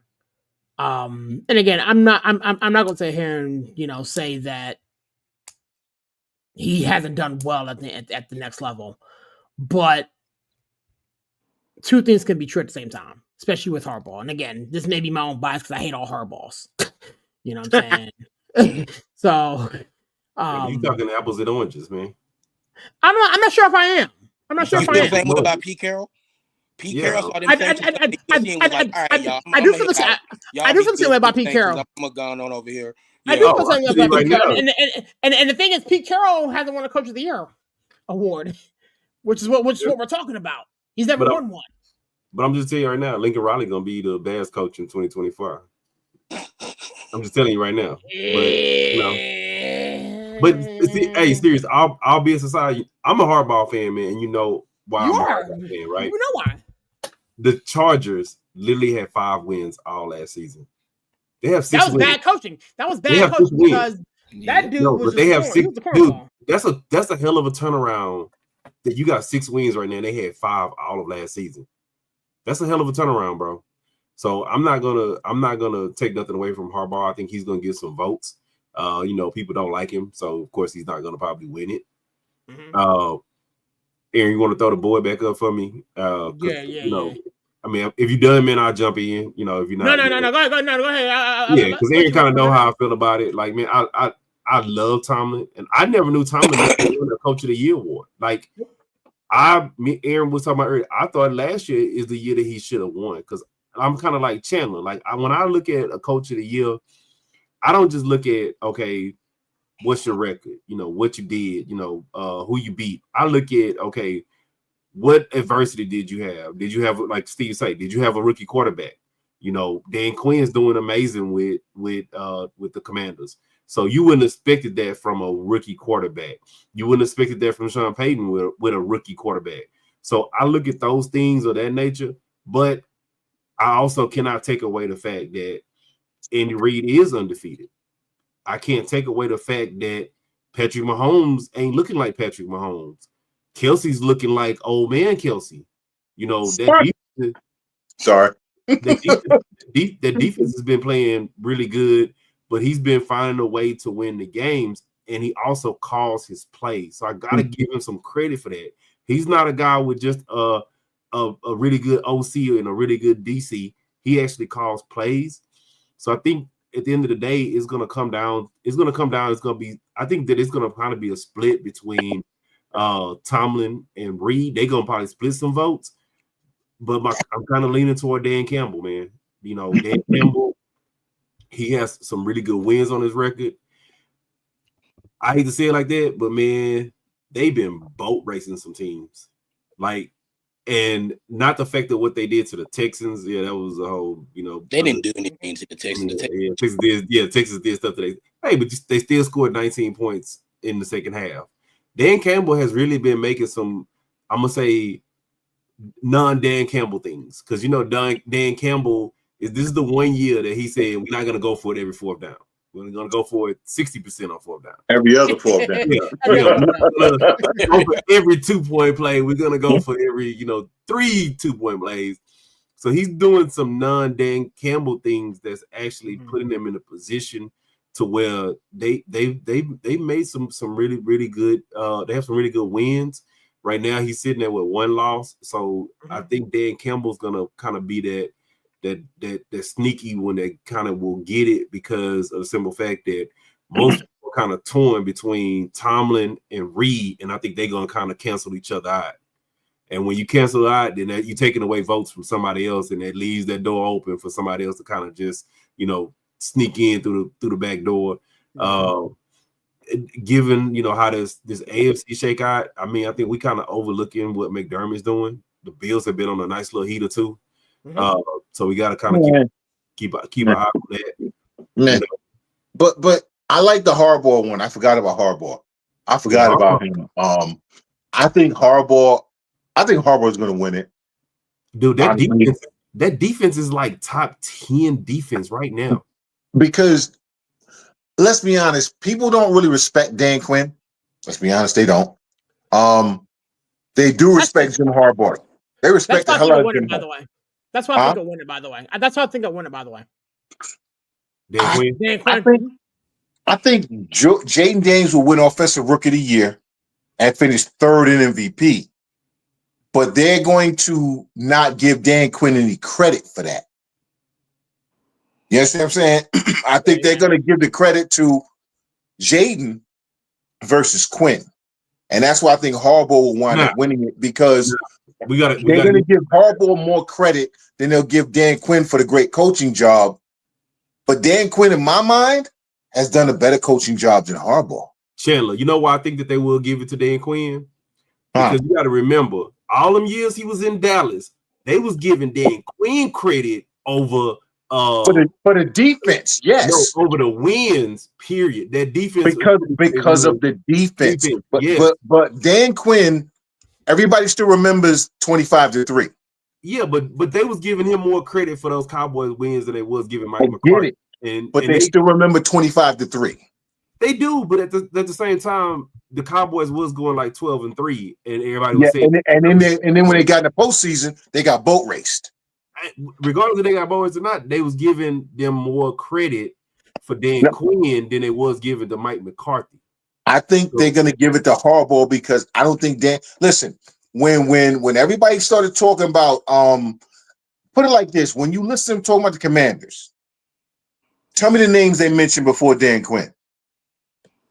They mentioned Peyton. Yeah, they talk about Terry McLaurin, Brian Robinson. Dan Quinn is fourth on that list, bro.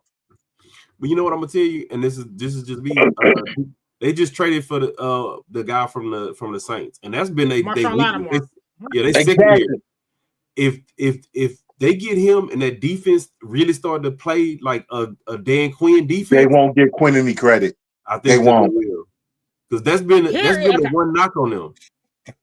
Is that their defense ain't been playing like Dan Quinn's defenses normally play. All right, so here is my issue, and here's why I think they'll give it to Dan Quinn. Besides the fact that I rest my head here, okay, don't alone. If you look at the tumultuous history of the Washington Commanders over the past 20 plus years, they just went through a name change. They got rid of Dan Snyder. They've been a laughing stock of the league for all these years. Right now, they're in position. If they win on Thursday, they're in a position to win a division in his infancy year. And but who gets the credit? The ownership and the quarterback. Well, I mean, here's the thing. For Coach of the Year, you got to look at a couple of things. First and foremost, he made a tremendous hire in Cliff Kingsbury. Yes, he did. The coordinator. Yes, he did. That was a tremendous hire that played tremendously into the hands of the quarterback that they initially drafted. They're not doing dumb stuff. We don't hear about the Commanders in the offseason or in the media doing crazy stuff. Talk about a culture shift and a culture change. This has been a complete 180 from what it once was. So no disrespect to the guys on this list. I'm a Mike Tomlin guy. Don't get it twisted. If Tomlin finally gets one, believe me, you're going to hear me from here. However, without wearing my Homer hat, again, I told Larry this when he and I spoke earlier, without wearing my Homer hat, no disrespect to Dan Campbell. We expected this from Dan Campbell. No disrespect to Andy Reid. They're about to try to go for a 3-peat. Kevin O'Connell is doing some great work with, Sam Darnold and all the things. If you look at this Washington Commanders team in totality, what they're doing currently is special. And if they're able to not only, win a division is lofty. If they get into the playoffs and go on a little magic carpet run, I can see a case for Dan Quinn here.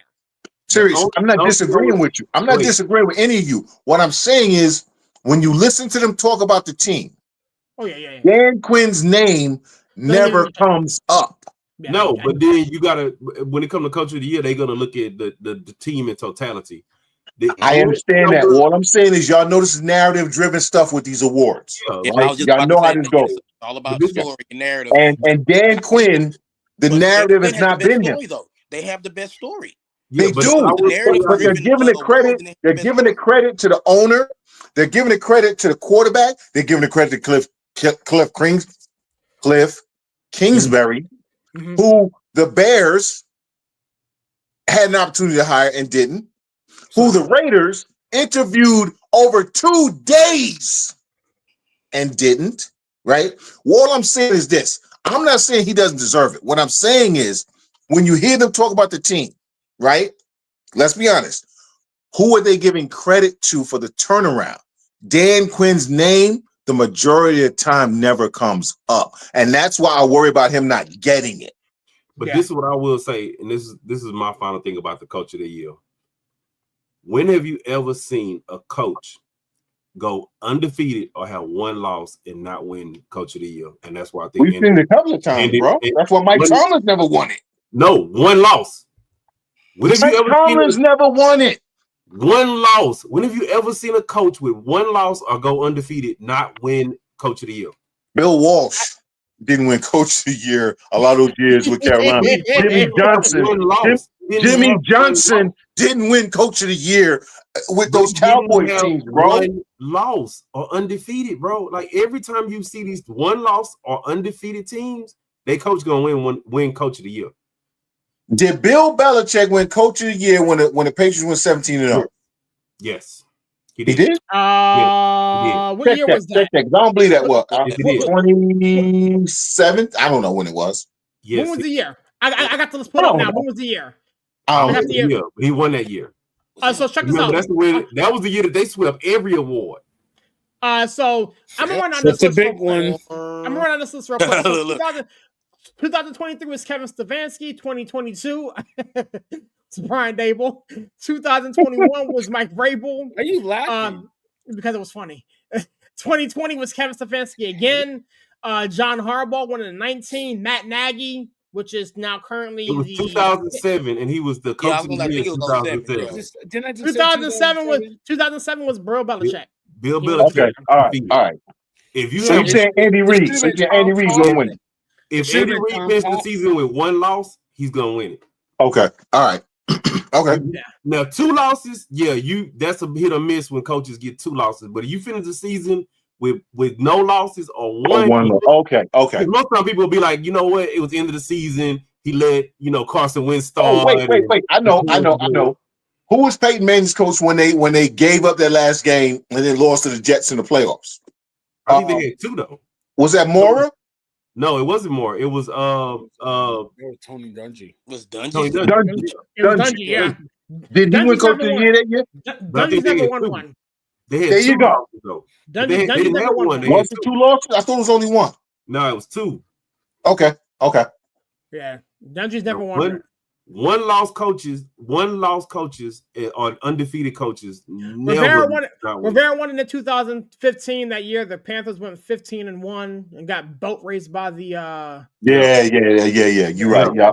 Okay. It's hard for them voters to not take in the fact that you beat all those teams. Okay.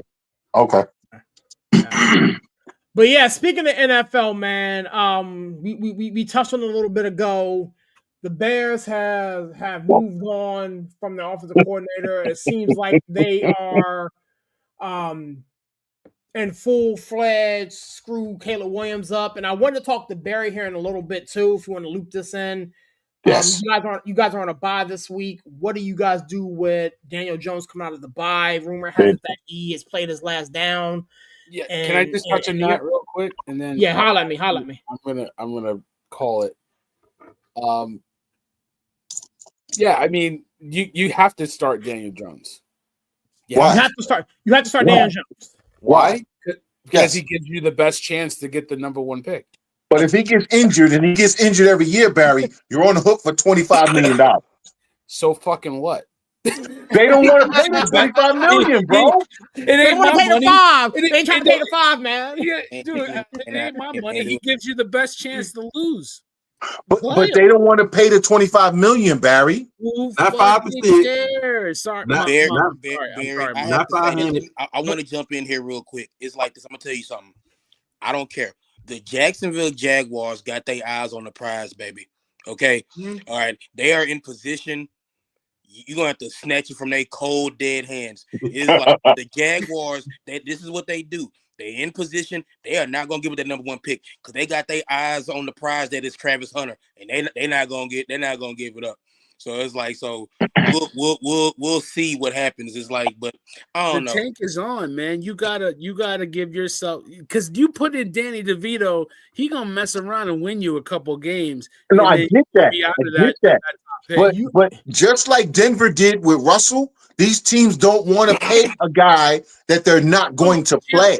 Chandler, you're absolutely right. He will be benched by December. Absolutely. But he gives you the best chance to lose. So play him. Play him. Let him lose. The problem I see, Barry, play home games and let Dan DeVito play on road games. Trade a 4th round pick for Jonathan Mingo or a 4th round pick for Trey Lance. Your best option to lose is sitting on your roster. His name is Daniel Jones. Danny Euros. The problem with Jones is, you know this, Barry, as a Giant fan. Come the end of the season, the last 2 or 3 games, he'll win those games. Mm-hmm. He'll win those games. So that's what I said. By December, you bench him. But for now, lose a couple more games. Give yourself that cushion so that you guarantee a top 3 pick. Because so for the next 2 weeks, you play him.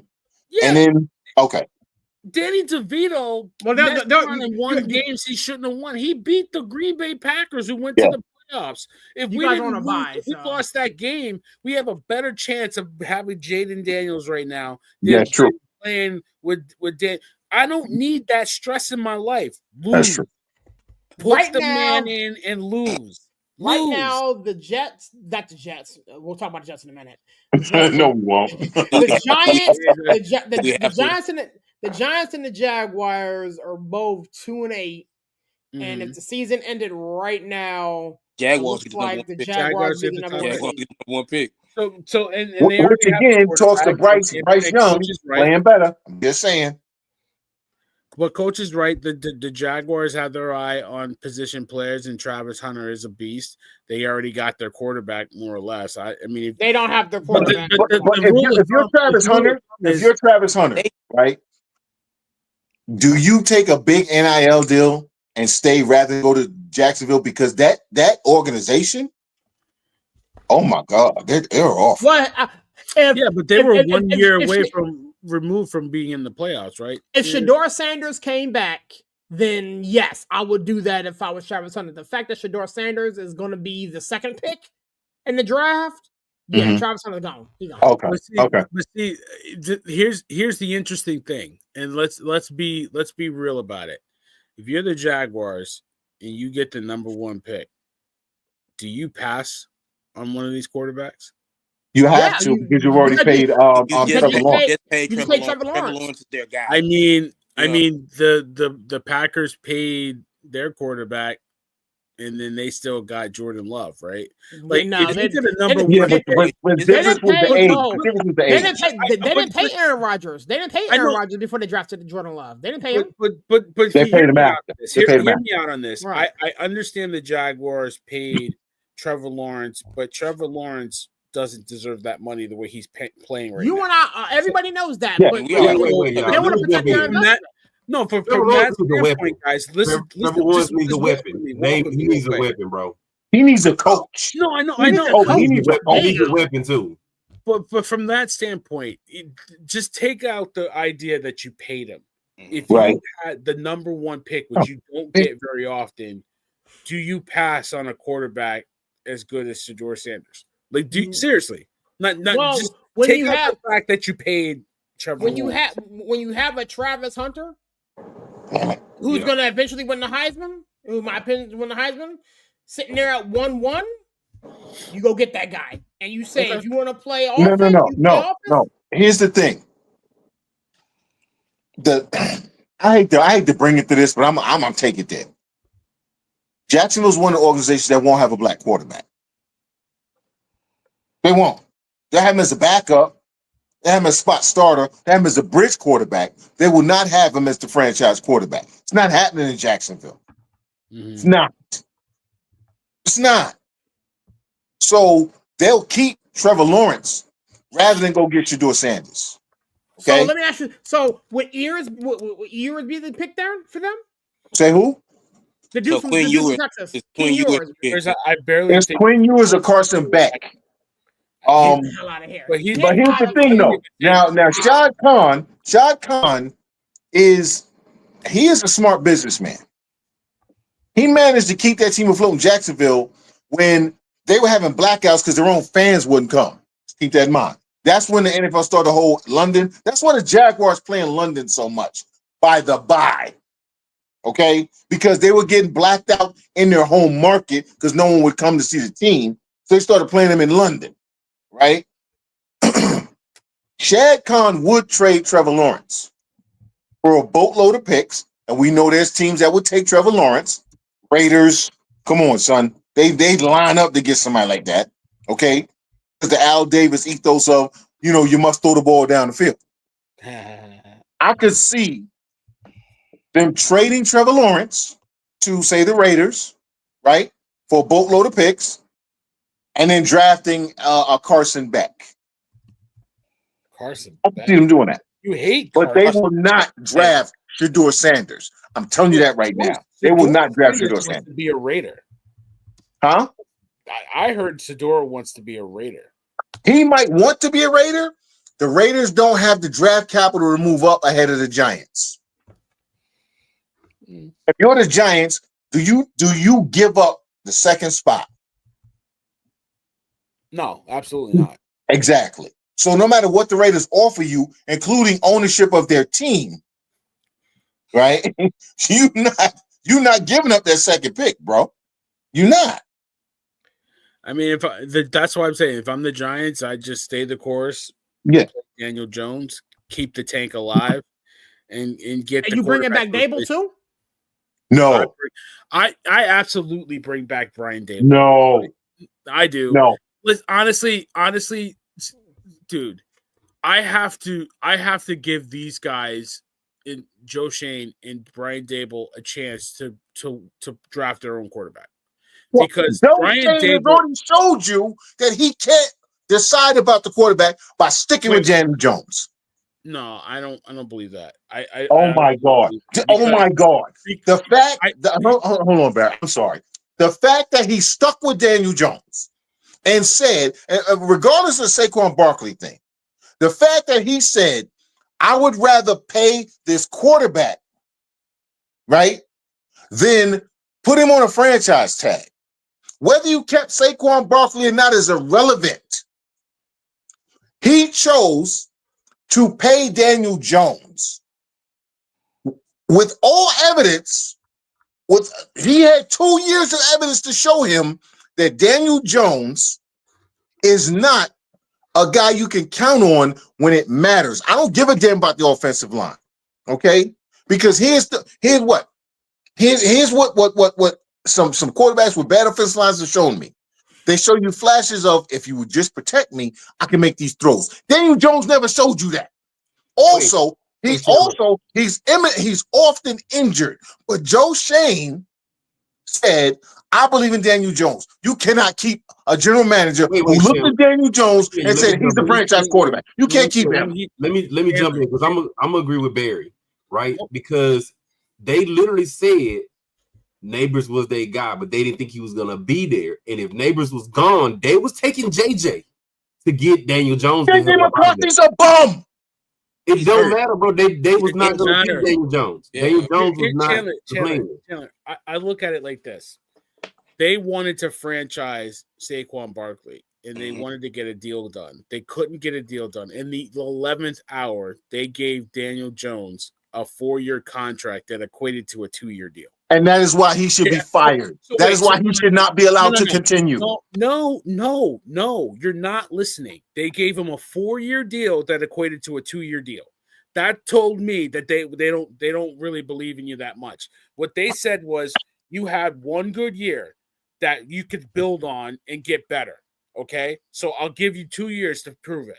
That's what they said. Why would you give somebody who know is no good 2 years? Brian Dable's first year, he was coach of the year and took a shitty quarterback and took him to the playoffs. He rode Saquon Barkley to the playoffs. Hang on, stop. He took a shit quarterback and he fixed him for that year and took him to the playoffs. So they assumed that he was going to get better.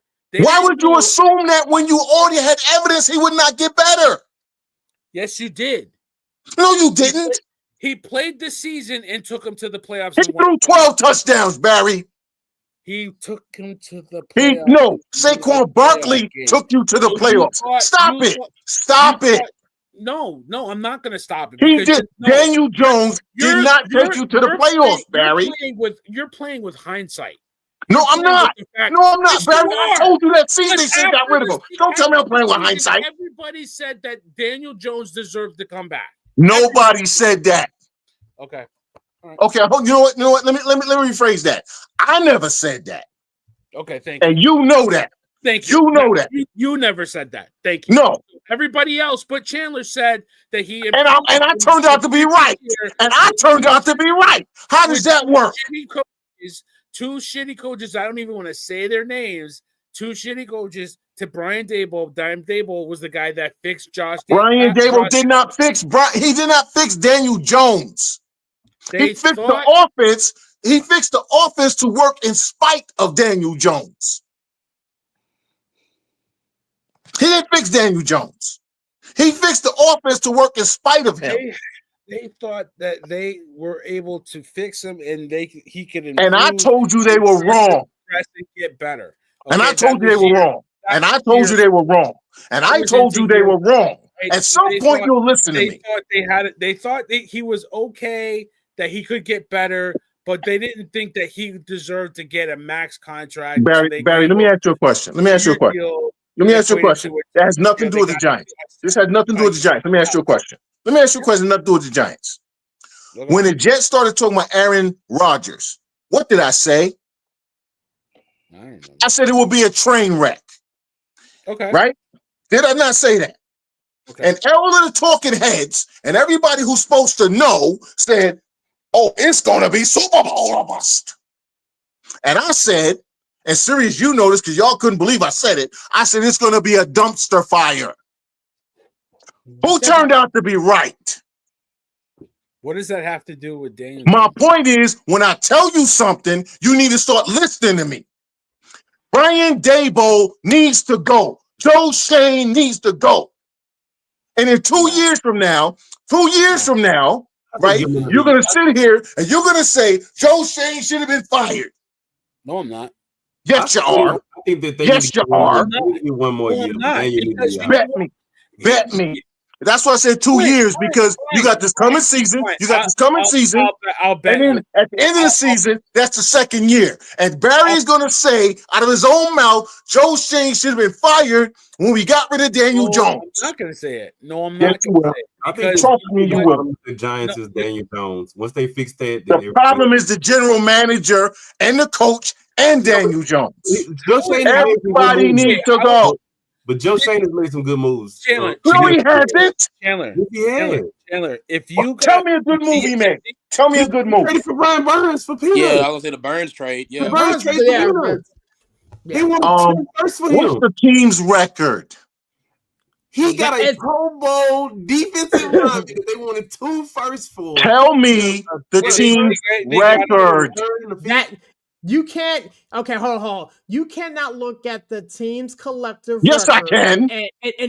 And use that to be the gauge or the barometer. Yes, I can. If the team isn't getting better, then the GM's not doing his job. You're willing to give a 5-6 win coach of the year, but a team with a losing record got to fire every fucking body. Is that what yes?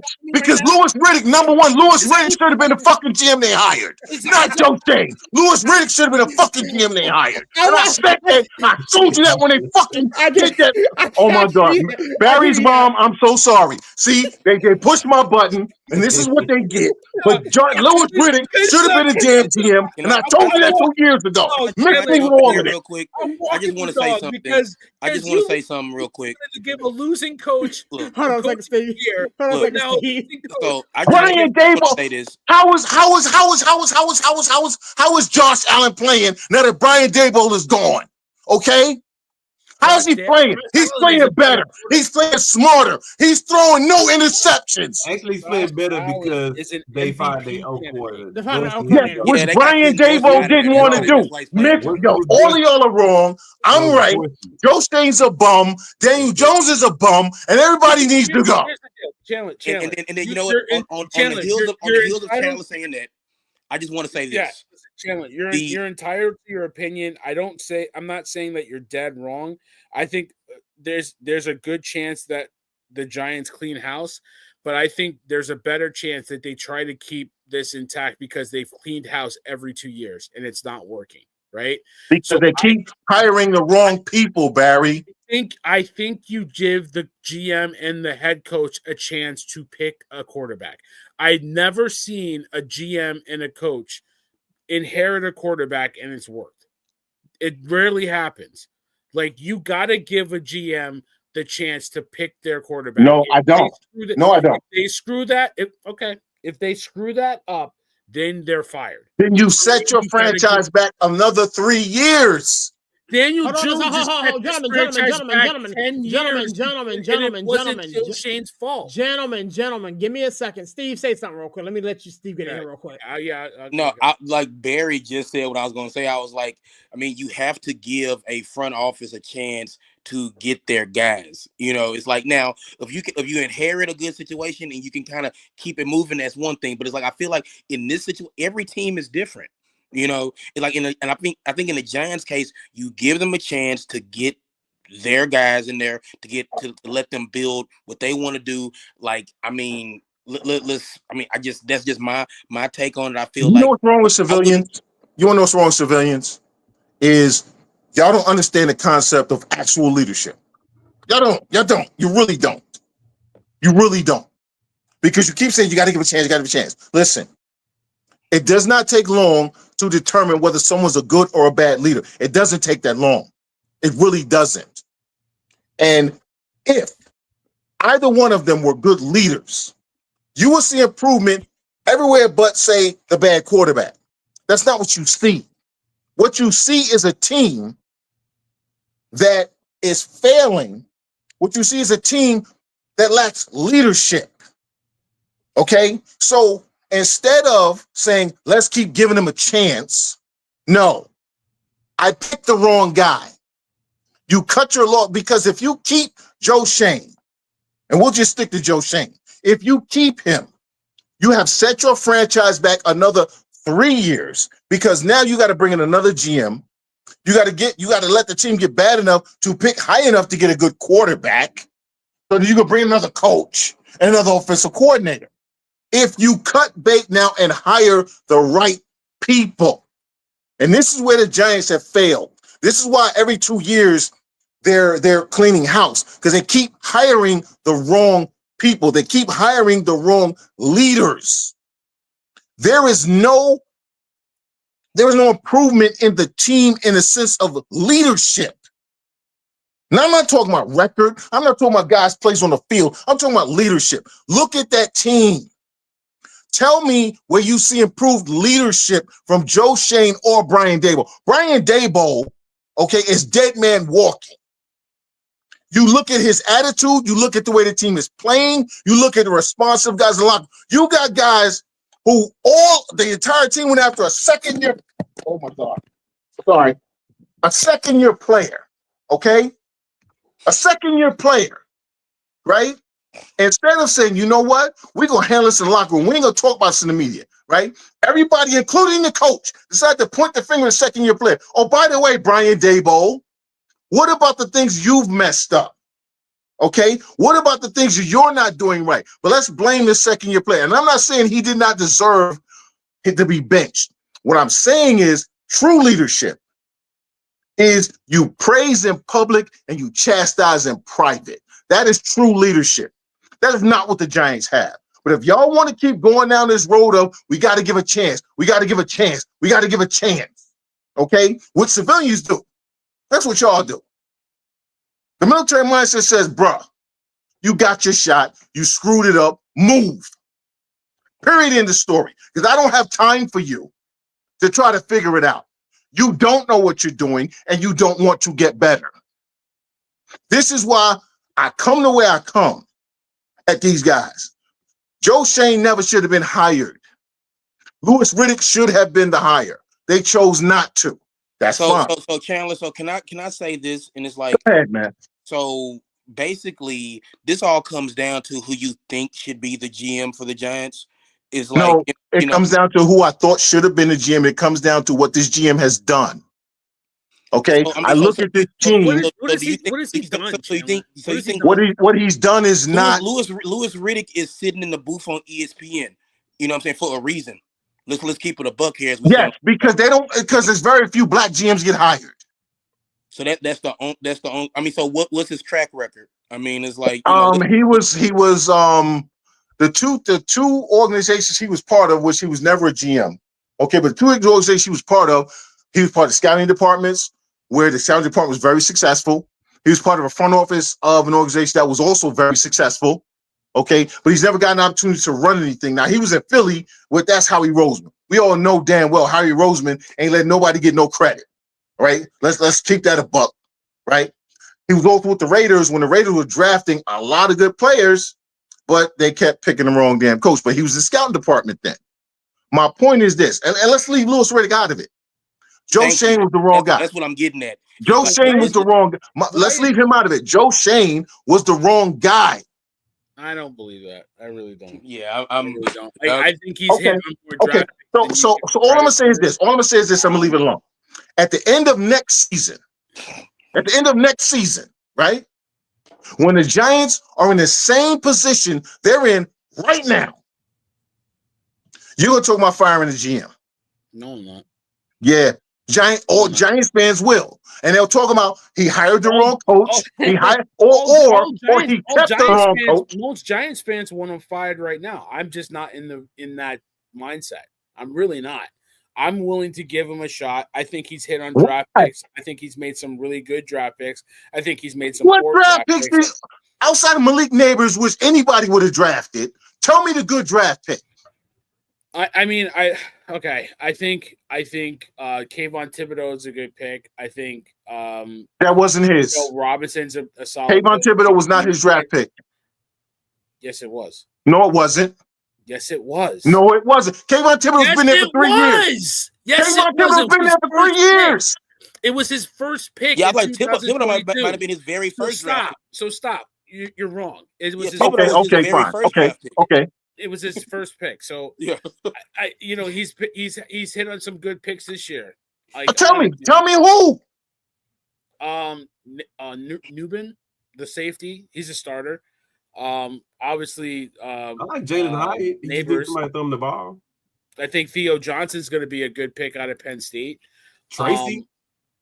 Yeah, I think the one who just fumbled. Tracy was a sleeper pick. That's going to be your starting running back. I think the center was a good pick last year, John Michael Smith. So, I mean, and I'm sorry, guys. I really hate making this a Giant show. I'm sorry. Yeah, I think we didn't talk like 10 minutes past Giants. I thought we talked. Yeah, about I know. I'm sorry. I'll just end it with this. I disagree with Chandler. I really think that you just turn the page on Daniel Jones. I think Dable obviously wanted Daniels. That was the guy he wanted to draft more than anything. They just couldn't get him. He did not want Daniel Jones, and you see why. The guy stinks. The guy can't read large font. Let alone a defense. So, this guy, he literally, I have never seen a quarterback regress as bad as he is. Daniel Jones is the DJU of NFL, like a 6-year quarterback that is awful. So let's talk about somebody else. I don't want to talk about the Giants anymore. Yeah, let's talk about these Bears, man. Yeah, let's talk about the Jets. Another GM that I want fired and Larry doesn't want fired. But yeah, let's go ahead and talk about the damn Bears. So Larry can now defend Ryan Poles like Barry defending Joe Schoen. We don't get to talk about Micah Parsons putting his foot in his mouth. No. Because we gonna talk about Larry defending Ryan Poles like you caping for Joe Schoen. Larry been caping for Ryan Poles. Go ahead, Larry. Defend him. That dude is literally outside of the fact of Eberflus. He has put. That's a big one, though. That's a big one. That's a big one. But you remember what I said, dude? Like we just talked about, these owners, they don't want to pay quarterbacks that ain't on their roster. Bro. No. We're not doing that. We're not doing that because see, here you go. You trying to deflect and say, "Oh, it's the owner." It's this. Ryan Poles is terrible at talent evaluation. Obviously, with the offensive line, obviously he is terrible at picking offense coordinators. Obviously, okay. I like him a lot. He's good to the Steelers. Come on. See, here's the thing. I go back to this. You guys keep defending guys who aren't making teams better. He made my team better. Tell me where Ryan Poles made the team better. He traded me. And don't tell me about, Taylor Williams came in a great situation and he had all this talent. Because here, DJ Moore has said from the day they drafted him, I wanted Justin Fields. Okay? Now, Matt Eberflus never should have been kept.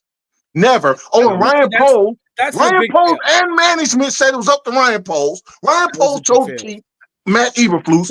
Everybody knows that was the big fail. Everybody knows that you got a good quarterback in Caleb Williams, but you should have never let Eberflus get his hands on. So how are we defending Ryan Poles, Larry? I'm not. From a GM standpoint, Ryan Poles has made some really good moves. Oh my God, you sound like that. Wait. Let the man cook. You didn't argue in all like the last 20 minutes. I told you I was angry. Go ahead. The highway robbery that he did to the Panthers. What highway robbery? He got 2 top 10 picks. And what did he do with them? And the number one pick, and DJ Moore out of that trade. Really good receiver. And DJ Moore out of that trade. Dude, he's made some really good moves, bro. But at the end of the day, like I said, I don't know if it was his decision or who the decision was to keep Eberflus, right? It sounds like it's an ownership thing. But he's made Virginia McCaskey is 8,000 years old. She doesn't get herself involved in those decisions. But go ahead, Larry. But he's made the moves to try to better the team, dude. He made the Sweat trade from the Commanders. And Montez Sweat has done what this year? Nothing. Keep going.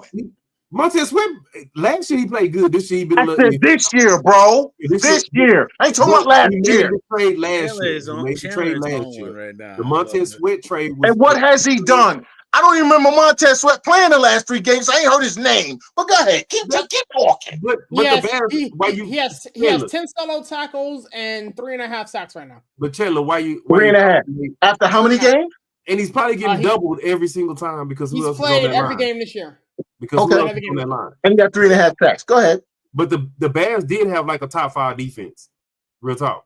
Up until his last 2 games, they had a top 5 defense. Mm-hmm. They scored 3 points. They scored 3 points let Drake May light them up like a Christmas tree. Yeah, dude. I'm just saying. They have been playing good. Hey, Drake May light him up. Drake, he scored 19 points. 19 points with no offensive weapons to speak of.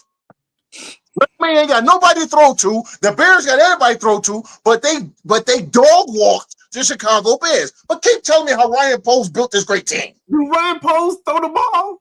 Do Ryan Poles call plays? He picked the players. He picked the players, Larry. He picked the players, Larry. Ryan Poles needs to. Come on, Ryan Poles is. He picked the players. He picked the players. He's allowed. And he chose the coach. He chose the players. He chose the coach.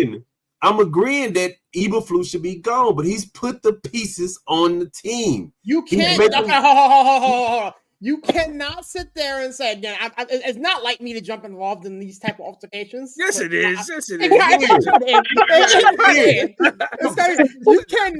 cannot sit there and say that Ryan Poles is doing great by the Chicago Bears when you allow the guy who you entrust to make the calls. That's what I'm saying. That's the only mistake he made. That's the thing that he's made. But he's the biggest mistake is the only mistake he's made. That's the biggest mistake. Aaron, but let me go with you, Aaron. What have you been fussing about for your Steelers all season? We need another guy on the end. We need another guy to stretch the field. Mm-hmm. We all knew that they wanted Mike Williams. If they made the trade for Mike Williams and Mike Williams didn't work out, are you going to blame the GM? No, yes. When you go to the grocery store and you want to go grocery shopping, you get the groceries. You traded for the wrong guy. Yes. You traded the wrong guy. Who the hell are they going to trade for? Dude. I wanted Ayuk. I wanted Debo. They weren't going to give up D-Hop. They could have got D-Hop. They couldn't give up what they wanted. Bro, they gave up the same thing for Mike Williams that you could have got for D-Hop. Miss me with that. For Ayuk, what did the Steelers offer for Ayuk? What did they offer for D-Hop? That trade was done. Ayuk backed out of that trade. No. What happened that's with true. D-Hop?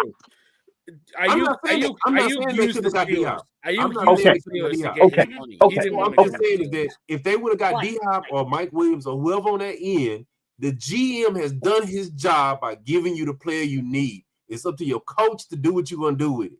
But like Mike Tomlin is a better coach than Matt Eberflus. Mike Tomlin's a better coach than a lot of people in this fucking league. So then Ryan Poles keeping Matt Eberflus. That's the only knock I got on that guy. Is a fireable offense. That's the only knock I got on it. It's a big knock. Because here's the thing, Larry. Here's the thing. Now, and I said this before the draft. The Chicago Bears as an organization are trash because the last coach who coached the Chicago Bears, who developed the quarterback, was Jim Caldwell, who took that bum, whose name I can't remember, to the Super Bowl against Peyton Manning in the rain. Jay Cutler. Yeah. It was Jay Cutler. No, it wasn't Cutler. It was somebody else. It was Kyle Orton.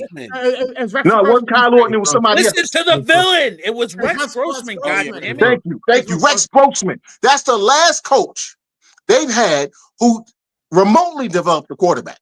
Okay, remotely.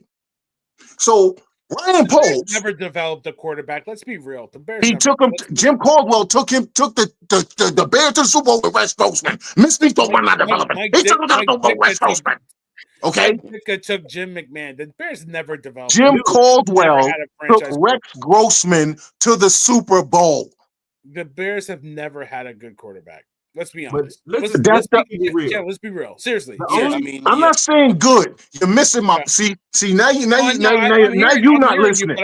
But I don't want to say that Caldwell developed Grossman because Grossman stunk after that. Yes, he did. After that, just like Daniel Jones stunk after he went to the playoffs. So let's keep it. Rex Grossman got to the Super Bowl with Jim Cole, but regardless of that, you let Matt Eberflus. Okay, when you knew you were bringing in Caleb Williams, you let Matt Eberflus stay, and then you brought in Shane Waldron. Okay, who got Geno Smith to look okay. We got Geno Smith to look okay. Geno Smith been in the league 50,000 years.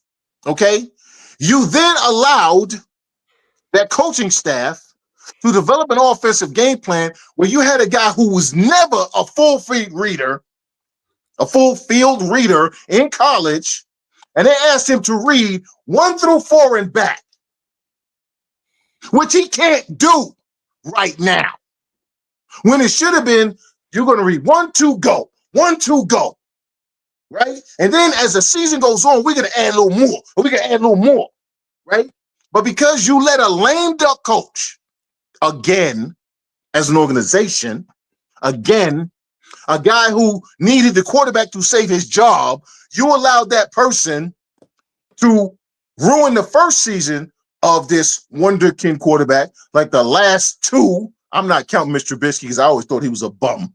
Okay, so I'm talking the last two, Justin Fields and now Caleb Williams. You have to count Trubisky. Okay, but I don't count Trubisky because Trubisky was trash. I said I don't count Trubisky. Everybody else can count Trubisky. Okay, I'm not counting him. Here's the thing, Chandler. I count Trubisky because it's 3 top. And it's a pattern. It's a pattern, which I told you before the draft that Caleb Williams did not need to go to Chicago. I told you that. It's a pattern of the organization, and that doesn't attach to polls. I think that's a whole. He continued. Listen, dude. If you hire me, and the last two people, right? Wait, I gotta jump in, bro. Dude. And this is why I'm taking it away from polls, right? Anybody that watches sports know you got a salary cap, right? You could say they team spend the salary cap. No, your owner's going to tell you spend X amount on that salary cap. So that GM has to work with that money. Outside of the Panthers, What other organization is willingly paying coaches that do not coach for them? Coaches don't count against salary cap, bro. But you still pay them. They don't count against salary. Stop bringing salary cap. They don't count against salary cap. It don't matter if the salary cap. If the owner say, "I want you to spend want salary cap though." No, I'm saying because the you have the salary cap, and the owners will tell you how much of that you can spend. And you could have went and got a college coach instead of Shane Waldron. No, listen to me. But then when the owner tell you you got $10 million on your whole coaching staff, yes. What do? You can't let you go get a college coach to coach the college quarterback. But you can't get rid of Eberflus and still pay him. It doesn't matter. You go get a college offensive coordinator like Bobby Petrino, give him $1.5 million, okay? And then bam, now you got a coach who understands that young college quarterback. They chose not. I think chose not to do that. I think it's the owners, and the owners gonna tell you how much you can spend on this coaching staff. They're gonna tell you. Just said you could have went and got a college coach, okay, and paid him less than you paying Shane Waldron. Wait a minute. Brian Harsin, the former coach of Auburn, is known and has a great reputation as an offensive mind. He's not a good head coach. He's not a good head coach. No. He's not a good head coach, but he is a good offensive coordinator for college. You have a college quarterback. You could have went and got Brian Harsin instead of Shane Waldron. But that's making an assumption. Isn't that kind of settling? Yeah, but that's making an assumption. No, it's not. You're getting someone who fits your young quarterback. You have to get an offense coordinator who fits the quarterback you have. It wasn't the fact that they didn't try to hire Kingsbury. Kingsbury chose to go to the. They could have got Brian Harsin. How do you know that though? That's what I'm telling you. Because Brian Harsin ain't got a damn job. Who's to say he would have took that job? He ain't got one. It gets him back into football. I'm not saying because y'all know how I value. Y'all know how I value. Bill Belichick didn't want a job, but Bill Belichick wanted a job. He would have had any job. I value O coordinators too. Yeah, and Auburn's paying Harsin not to do nothing, so like he ain't in a rush to get no job either. So but you got these owners, but they never even asked the question. Is what I'm saying. They settled for a guy that nobody else wanted. That's on the general manager. What I'm saying is very simple, bro. You could have made the call, just like we all keep killing Jerry Jones because he didn't make the call to what's his name? The running back. Derrick Henry. Right, because he didn't make the call. You have to at least make the call. But the GM don't hire their coaching staff for them. The GM they do. The GM hires the head coach, but coaches. No. Most organizations, not most. A lot of these organizations now, they're hiring the offensive defense coordinators, and they're telling the coach who to hire. Because you just said that they didn't want to pay Cliff Kingsbury, which means that they're telling the coach who to hire. It's a group effort. It's a group effort. Because I literally saw it on Hard Knocks when the Giants hired their defensive coordinator. It was a group conversation. It's a group. It's not just the coach. It's not just so they didn't even make the call. I'm putting that on the GM, bro. I'm not putting it on the GM. Because you want to keep defending Brian Poles. I get it. I'm not, because he's made some really good moves. The team sucks. What good moves did you make? Team sucks. It hasn't played out on the field, but I think the team stinks. That's just like Barry.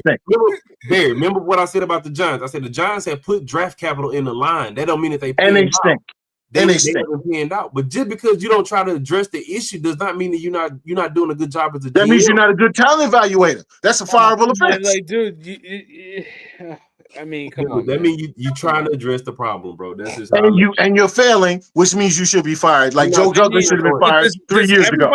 Does everybody hit on every draft pick that they ever make? No, absolutely. The ones if that you do draft like 75 guys, 90s Cowboys. If you draft 75 guys and 75 guys are no good, you suck. I will say this. It's not like a whole bunch of Jets trauma that I'm hearing over here. I know you just who's your GM? Who's your GM? My GM is a bum. My GM is a bum who I say never should have been hired. And by the way, Barry defended Joe Douglas as a hire. We didn't give him a hug, man. Yes, you did. When I said Joe Douglas should have been hired, you said give him a chance. You said give him a chance. Yeah, but I didn't. Not as a hire. I didn't defend. Yes, you did. Serious. You know when this. they hired him? I said they never should have hired Joe Douglas. Barry said you got to give him a chance. You got to give him a chance. You got to give him a chance. Here we go. Captain Hindsight. Here we go. After said it at the moment. It's not hindsight. If I said it at the time, how was it hindsight if I said it at the time? You said it 5 years later. What are we talking about? No, I said it when Joe Douglas got hired. Serious, am I lying? When Joe Douglas got hired, I argued Barry down that they shouldn't have hired him. And what did Barry say? You got to give him a chance. You don't know. You got to give him a chance. Because you got me confused. Because seriously, I did not defend. Yeah, you did. You did. No, you said I had to give him a chance. Barry, you said that about Robert Saleh. I got to give him a chance. You say that all the time. You got to give him a chance. Not when he was hired. Hold on, and then I'm going to bed because I'm tired. You just said when Joe Douglas was hired, we should have never hired this guy. Yes, I did. I said it at the time. You're telling me that I defended Joe Douglas when he was hired. No, what you said was I have to give it a chance. 2 years later. 2 years later. No. You said it in the moment, bro. I can't believe that I could be laying in bed. Yeah, listen, I hold on. I'm petty. I hold on to shit like that. I'm arguing about Joe Douglas, and I'm arguing about Joe Schoen. I told you Joe Schoen should have been hired. You said give him a chance. Like you said tonight, I'm right. All of y'all wrong. I'm always right.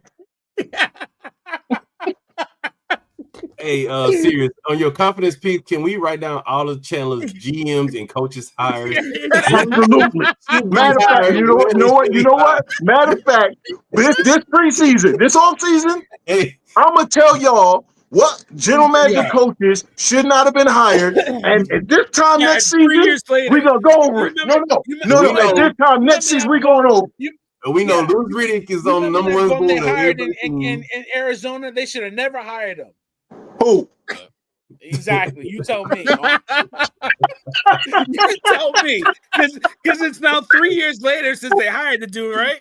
I told you they should have never drafted Kyler Murray. But he's an MVP candidate. I told you that boy can play. Just get him a receiver. All they needed to do was get a Marvin Harrison Jr. and then get a McBride. Oh my God. Y'all made my head hurt tonight, man. Oh my God. You get hurt every Sunday watching them Jets. Yo. Yeah, it's like the Jets. Joe Schoen for president. Yeah, the Jets.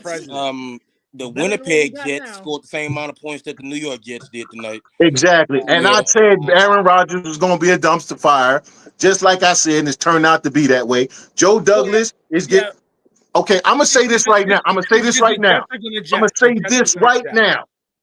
Here's who the Jets should hire, and if they don't, they will continue to be a dumpster fire. Louis Riddick. And that guy from Auburn. They should Louis Riddick as the GM. Louis Riddick hires Harsin. No. Rex Ryan is the head coach, and Bobby Petrino as the offensive coordinator for Jordan Travis. Wouldn't Rex Ryan their coach already? Belichick can be the D coordinator. No Belichick. Bill Belichick hates the Jets. He's never going to work for the Jets. So let's stop that right now. He hates the Jets. And he hates the owner. We fantasy booking the Jets front office. I mean, anything's possible. I mean, bro, I'm telling you what's going to work. Bobby Petrino should be an offensive coordinator in the NFL. But you just said that anybody that ain't got no job, they want a job. Last time I checked, Bill Belichick ain't got no job. Bill Belichick hates the Jets, bro. But I'm just saying, he ain't got no job, man. He would rather not have a job than work for the Jets. Boys. That's all he did. He would rather not have a job than work for the Jets. But right now, Bill Belichick is Tommy. He's just showing up. Y'all watching Cooper Flag? I've been watching this game the whole show. Yeah, Cooper Flag's overrated. He's overrated. He looked good to me. Nah, he ain't overrated. I told you 3 years ago when that boy came out of middle school that he wasn't shit. I told you when he came out of middle school he wasn't shit. That's what I'm saying. I was up there in Maine 3 years ago. What y'all don't understand is like, I'm in his elementary school game. That boy couldn't even reach the rim. He ain't shit. So, and you come out some wishful thinking, and you see Rob Flinker over here drooling. He's like, yeah, what can I do to get that guy on the team? Cooper Flag is overrated, bro. He's overrated. He balling. I'm saying it now. Like I've had this game on in the background the whole show. This kid's like he's playing good tonight. He's a great college player. He's going to be a great college player. He's not going to be that in the NBA. I'm just watching this kid operate. That kid can play, man. Most Duke players going to last at least 10 years in the league. Yeah. I give him 5. I give him 5. 5 years. It's not Cooper Flag's fault that Kentucky then came back and took the lead. I know. It's a tie ball game now. 69-69 with 2 and change left. But with that if he was like Michael Jordan, like they said, Kentucky when he came back. But whatever. Oh, Lord, I'm waiting. I'm just UConn, baby. You see, Chandler don't like nobody. We got to get his Chandler. I gotta get Chandler. I'm gonna get you a Buffalo Bills jersey. I'm gonna get you a UConn jersey. Don't do that to that man. Don't do that to that man. Don't do that to that man. No, man. To say he's a Jets fan, I've never seen Chandler wear a Jets attire. Because I've been a Jets fan long enough to know that we suck. He ain't got nothing green in his house. I do not. He don't even got green money. He dyed that shit brown. He's like, call it Negro dollars. He don't even go to the ATM to pull cash out. Oh my God. Card. No green Anyways, let's get out of here, gentlemen. Remember the whole bag of pennies. He like the guy on Transformers. Who put this green cup in my house? It's an utter disgrace in my house. Anything green in here. Visual portrayal. Oh, Jesus Christ. Anyway, with that being said, gentlemen, it is now 11:15. I want to get everybody out of here, man. What a crazy show, man. I can't thank everybody enough for doing what they do and coming with that energy, man. First and foremost, yo, happy Veterans Day to you, sir. Oh, my God. Thank you for all that you do and all that you did to serve our country, man. Give me a plug and a close and shut it down, big homie. All I'll say is this. I have yet to be wrong about a GM or coach hire when it comes to the so-called New York, New Jersey franchises. I'm including all of them between the Rangers. I'm talking hockey, baseball, basketball, football, soccer, you name it. Anyway, Leon Rose. You didn't like Leon Rose. I can't stand Leon Rose. I'm punching him in the face when I see him.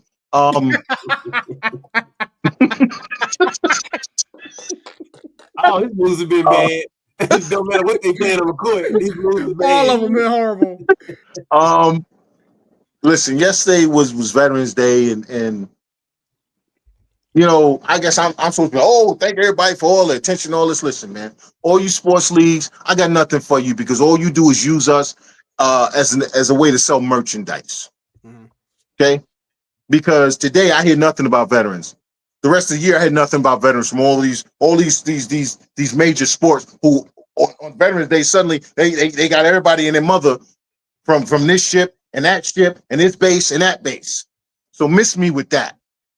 With you professional sports leagues. How about you do it the other 364 days of the year? Not just the one day of the year. Not just the one day. You want to honor veterans, go to your local shelter, go to your local homeless shelter and see if they have a veterans program. And then talk to the veterans of the day and see if they're actually be allowed to use that program. Okay? And if your local homeless shelter doesn't have a veterans program, ask them why not. Ask them why not, because there's hundreds of thousands of homeless vets right now. Okay, 22 veterans commit suicide every day. Every day. Because they don't have the resources. So it might sound ungrateful, but I'd rather have people talking about veterans 364 days a year than one day a year. But that's just me. That's just me. But you're a vet, family member of a vet, 988, it's not just to keep you from taking your life. It's just have somebody to talk to. Holidays are coming. Yeah. There's a lot of people out there that don't have family that deal with depression this time of the year. If you do, there's things called light boxes that you can get. It's vitamin D from the sun, and being out in the sun, we all know, makes us feel better. 15 to 20 minutes will help, even if you don't want to talk to nobody. And just, try to get through the holidays as best you can, and just remember that you're not forgotten. There are places to go and things to do. And I'm always right about GM hires. That's all I got.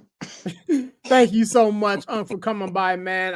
I say this a lot, man, as a spouse of a veteran. It is really, he's right, man. This time of year, it's very, very difficult for veterans. So again, if you need somebody, reach out to somebody. My wife talks to somebody every week. Her and her person, they get on the phone, they talk about whatever is going through her mind. So definitely, man, shout out to veterans. And again, in my life, it's a 365 because I married one. But for those of you guys who are not married to one, he's right, man. Get out there and try to do your part and not, take advantage of a day. It's a lifestyle. So with that being said, thank you, Unc, for that. Coach, you know what to do, man. Give me a plug in the color and shut it down back, homie. I mean, yeah, I guess just to piggyback on all that, I mean, it's like this is not something that I put out there a lot, but it's like I have a military family. I mean, I'm not a military brat, but several uncles, cousins, aunts, all in the military. So it's like I'm very aware of what the sacrifices that all our veterans have made for us to sit here and yell about GM hires and draft picks and stuff like that. So once again, big thank you to the vets. It's not just one day a year. We need to thank them 365, 366 in a leap year, man. So I will say that. So just big ups to all the vets. And, I just want to say this. Once again, if you see the link, share the link. That helps us out. Check us out on Spotify. You know what I'm saying? Just have it running in the background, man. Just let that thing run and just let it run and then let it run again and then share that Spotify link too. But y'all know how I do it. God is good. All the time. Water is life. Make sure you're drinking your water. Now, holidays are coming up. You're going to have your libations and stuff like that. Make sure to mix in the water there, guys. Stay hydrated. And, of course, as always, Wu-Tang is for the children. Y'all have a good one. Yes, sir. Thank you so much, Coach, man. Pleasure to see you and share space with you.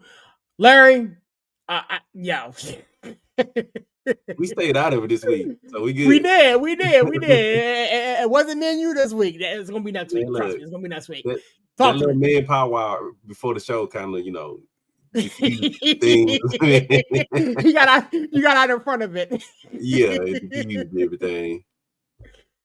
But I will say this, man, it's always a pleasure. Like I always say, definitely shout out to the vets. I'm not a vet, but I got a ton of vets in my family, especially one of my favorite uncles. He's a vet. I know the things that he's dealt with. But yeah, I don't know what Uncle's talking about, these 364 and we got 365, but we're going to have to right into the Jets. We got that one day, man. We got to get him to be that one vet on the field at the Jets game, man. We're going to start the petition. We gotta have him have that one day where he just on the field, put him in some, it ain't gotta be green. Maybe it could be like an off shade of green or something like that. Some camo. Get him in his camos or something like that. Yeah, get him in his camo, man. He needs to be like one of the vets that get to go on the Jets field. Hopefully he don't punch, nobody, Douglas or Aaron Rodgers.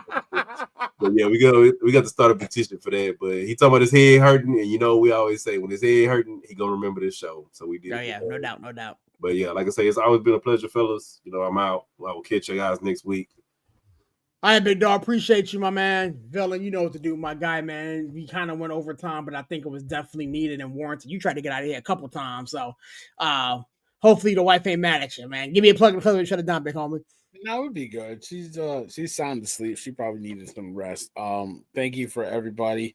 It's been a crazy week and change, but it's good to come in here and talk sports, get my mind off of things. Yelling with Unc. That's my family. I love him to death. So even though he's dead wrong, I love Dabo. Dabo is the greatest. Dabo is the greatest. I love him. That's my coach. That's my coach. I love you. I love you, David. I love you, Brian Dable. I love you. I love you. Funny as shit. God damn, that dude is. I love me some Jacob Fatu. I love you, Solo. He's the best. He's the best, man. Oh, nah, man. I love you guys, man. It's been good. Holla at you next week. Like they said, share the link, man. Share it with your friends. People talk about us. They like what we do. They like the content. We always coming up with some new ideas and some ways to keep this thing going. And I'm here for it, man. So yeah. Appreciate you, Pram. I big dog, appreciate you, man. It's your boy Sirius repping that 412 and the 703, man. It's such a pleasure to do this with you guys every week, man. As the fella said on the way out, man, if you see the link, share the link. We love doing this, man. It's kind of been birthed out of a hobby that we all have, just talking sports, and we developed somewhat of a brotherhood here.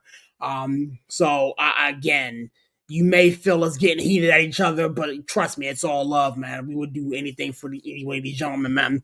Shout out to my friends for helping me produce the show, man. My friend Jared, my man Corey, Aaron at the Nonsense Thoughts podcast. Looking forward to partnering with those guys and talking sports, wrestling, whatever the case may be.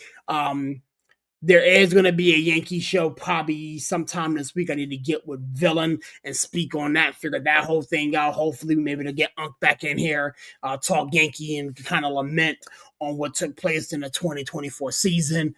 The launch pad is coming probably sometime in December with my man Larry and Coach. So we're going to be talking Houston Rockets basketball and kind of seeing the difference of opinion as that pertains, man. So definitely be on the lookout for that.